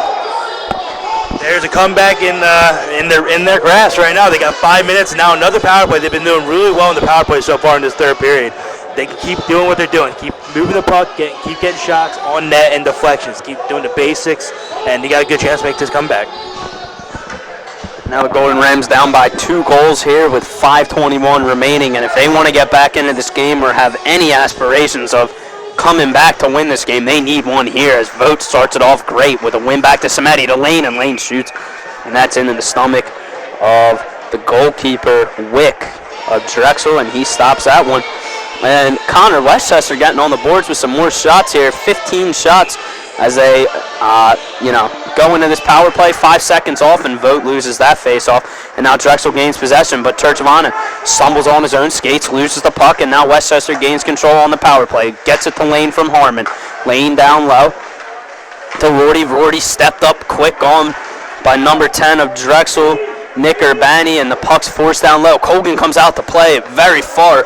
He gets stepped on by number 13, McGinley, forces to make a play, and now here come the Golden Rams. Samedi pulls up across the lane. Lane tries to make a move at the blue line, and he gets that cut off, and that's an offsides for the Golden Rams. And now the Golden Rams bring out their strong power play unit that has produced most of the goals for them, all in the extra man advantage, with Kabashka, Flick, Horacek, Cleary, and Senegan. And great win by Kabashka to Senegan. Senegan takes a second, pauses, looks, throws to Flick. Flick gains the zone. Flick, great shot in on Wick. Tests him. Kabashka gets to the rebound. Now he plays it to Senegan. Senegan shoots hard, and that shot deflects wide to the left. And the Golden Rams inches away from crawling back into this. And the Golden Rams take a penalty for interference to even the playing field back up for 4-on-4, and Cleary and most of the Westchester fans clearly disagree with that. I don't know if we have any input, Connor, but I disagree with that as well. That looked like a good defensive play, stepping up. Might have been a few seconds late, but with 4 minutes left in a 2-goal hockey game, kind of got to let him play there. What do you say? Well, the Oscars are coming up soon, so I'm sure he's going to get a nomination. That's a little bit of an embellishment, but we've got some 4-on-4 to go with a minute left. Just keep it going. You got 4 minutes to go. This game's still not out of reach, so you still got to keep the mentality of you got to be aggressive, and maybe they'll pull the goalie soon. And now the puck and the draw come to the right of Brendan Colgan, and Drexel wins that. Urbani wins it and plays it deep. Now Kabashka's in on the puck. Kabashka gets it, and he roars up the rink. Huge. He's using all his frame here as Kabashka tries to slice and dice 4 players, loses the puck but gains it back, shoots, and the Golden Rams cannot get to that, and Senegan takes a hard stop, and that's a little snow shower for Wick, and he takes a few hacks for that one, and it looks like the referee signaling Senegan to get off here. And it looks like Senegan's getting a penalty here, and this is a little poor officiating here by the crew. With 4 minutes left, that's a penalty that you can't take. But also, he pulled up, and he didn't touch the goalie. So there's 2 sides to that story, and Senegan is livid with the call, and the officials don't want to hear anything as they sentence him to the box. And it looks like Senegan is sitting on the boards. I'm not sure if they're kicking him out. And it looks like that's going to be all for Tiernan Senegan tonight against Drexel Dragons. And that's a huge loss for the Golden Rams as they go into the final 4 minutes of this game, still trailing by 2 goals with a score of 6-4. And Connor, when you see that penalty, what goes through your head? And then they give Senegan the game. I mean, what do you think about that? Well, the chance of a comeback have been hit severely. Senegan's their best player. He's got the most offensive skill on this team. And now what are we looking at? Maybe a 5-on-4 for a little bit once they get out of the box. So we'll see what happens. It's going to be a tough comeback. And the Golden Rams now don't get assessed a 2-minute minor for that. I think Senegan just got 10 minutes, so he's gone. No penalties go up. Stays 4-on-4. And Drexel roaring back into the zone with a quick offensive opportunity. And Colgan steers that one wide as Drexel almost just extended their lead and almost put a nail in the coffin for the Golden Rams. And now the Golden Rams gain possession as Crowley and Vogt fight off Drexel Dragon and play it back to Lane. Lane looks up. Vogt's unable to hand that one, a little too hot, and now Vogt turns it back into the zone. He throws it back to Flick. Flick gains the neutral zone, and now he steps into Drexel zone. Flutters a little puck in on Wick. Wick steers it to the corner, and now Vogt's in on that. He's getting worked on by 2 Drexel defenders deep down low. And they win that, and now Churchvana comes out with the puck after a pass from Hagen. Churchvana, a little dipsy doodle, comes into the zone, drops it off to Weller. Weller now steers down the wing. He's flying in with speed. Weller shoots a little turnaround, and that puck's loose. And now McGinley finds him. McGinley up to Weller, as now the Drexel Dragons enter the man advantage with 30 seconds left on the man advantage for them. And now that puck's deflected, comes back up to Weller. Weller steps to the middle. He's looking for a shot. Weller shoots. Great block by Vogt. As Crowley gets worked on by two Drexel defenders there. Unable to clear. Now Churchvana up at his spot on the point. Churchvana plays it down to Weller. Weller back to Churchvana. He shoots. Big block again by Crowley. And that's just a multitude of blocks by the Golden Rams. And they're able to kill out the rest of this penalty kill. And with 2 minutes and 20 seconds left, Connor, they got to start pushing and they got to find a goal pretty quickly. No, they really do. Listen, they got 2:14. They're starting to get more shots in this period. They're still getting heavily outshot since that second period was so lopsided. But I'm liking the ice is tilted more evenly. Let's see if they can get some more shots here. Come on, they got 2 more minutes. Now Pelletire gains the center zone, and he's stripped by a Drexel defender, but he recovers quickly. Big hit, and now he takes number 23, Nathan Runk, to the boards, and now the puck's tied up. 2 Golden Rams, 2 Drexel Dragons, but the Dragons find a guy out in front, and he shoots. And that's steered away by Colgan. No goal. Now Voluto being worked on hard by Black. Unable to get it. Now Cleary gets it at center. Cleary gets the puck. He gains the zone to the right wing, and now Cleary skates in. Cleary throws it deep, and now it's pinned up against the wall. Drexel Dragons trying to now eat at some very precious time for the Golden Rams. Golden Rams pull Colgan. They have 6 skaters to 5. Drexel finds the puck, and they dump it down. That's going to die out. Not going to have enough on it for icing, and now Lane turns the corner, and he looks ahead for Cleary at the center ice. Cleary just throws it across, and Reynolds able to pick that off, but the Golden Rams come back up with it, and that's dumped down by Drexel. Wide of the goal to the left, and Westchester touches up with 59.5 seconds left, 6-4, and the Golden Rams got an offensive zone draw here, as the shots are still leaning heavily in favor of Drexel, 34-17. And now Coach Wolf sends out Bean, Horacek, Flick, Kabaska, Lane, and Cleary. As Bean will set up at the top of the circle, but Kabaska can't win that. That comes to Reynolds. He shoots it down, gets tipped, so that'll be no icing. Lane has to go behind the net and set up. Precious time dying off the clock here with 50 seconds remaining. Lane looks ahead. Over to Vogt. And now here comes Kabaska. A little quick move. Gets out of the way. That could have been bad if he didn't move. Drexel player coming in hard. And now Drexel tips it to center. Lane gains possession. Gives it to Flick. Flick steers it back down in the zone. Wick comes out. Wick plays it to the right side of the net. When Reynolds shoots that one all the way down, just wide of the net to the right, and that's going to be another icing call. And the draw will come to the right of Wick. Our right, Wick's left. And it's still going to be Bean, Kabaska, Flick, Horacek, Lane, and Cleary out there. However, Bean's taking the draw, and Bean can't win the draw either. As Reynolds gets it, he throws it ahead to Schickling. Schickling just steers it wide of the net, gets it deep, and he's in on hard on Cleary. He's working Cleary hard as he takes him down. And Cleary gets back up, and now the puck's played to Flick. Flick plays it up, Flick, and that's picked off by Urbani. Urbani just chips it off the glass deep down, and that's another icing with 1.4 seconds remain. And that will all just about do it here from Iceline Quad Rinks, as the Drexel Dragons are up 6-4 on the Golden Rams. And here is the final face-off of the game. Again, to Wick's left.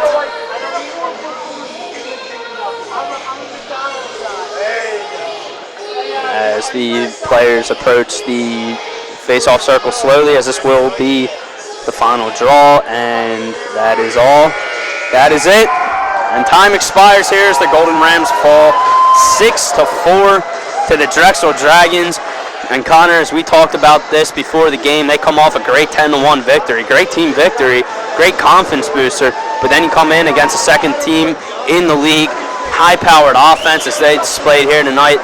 Tough, gritty, forecheck hard, check all the boxes above of what make a team very good and successful. And Drexel did all that tonight and forced Westchester out of their game for that second period, and that seemed to be the difference. Well, the big difference tonight was the second period. They got outplayed everywhere on the ice, and it was too big of a hole to get back. I'll give them credit. In the third period, they came out, they got 2 pucks in the net, and they played well. But, this is not the performance they wanted. They can come back tomorrow. They play Lehigh tomorrow night, and, they'll try and recoup for that, and they're going to go on a road trip right after that. So they're going to have to get one more win for the home game, and then they'll have a 4 or 5 game road trip after that. So after this, Westchester falls on their home record to 10-3, and Drexel will improve on their away record of 10-2 now, and that will be all here from Iceline Quad Rinks as Drexel wins 6-4, out shooting the Golden Rams 34-17. I'm Mark Rogers. I'm Connor Gabe. And thank you for tuning in to Ram Hockey on 91.7 WCUR. We'll be back quickly with a post-game show wrap-up and our thoughts on the game. Stay tuned. Thank you.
Hello and welcome back to 91.7 WCUR, Rams Hockey here on the radio station network of Westchester University.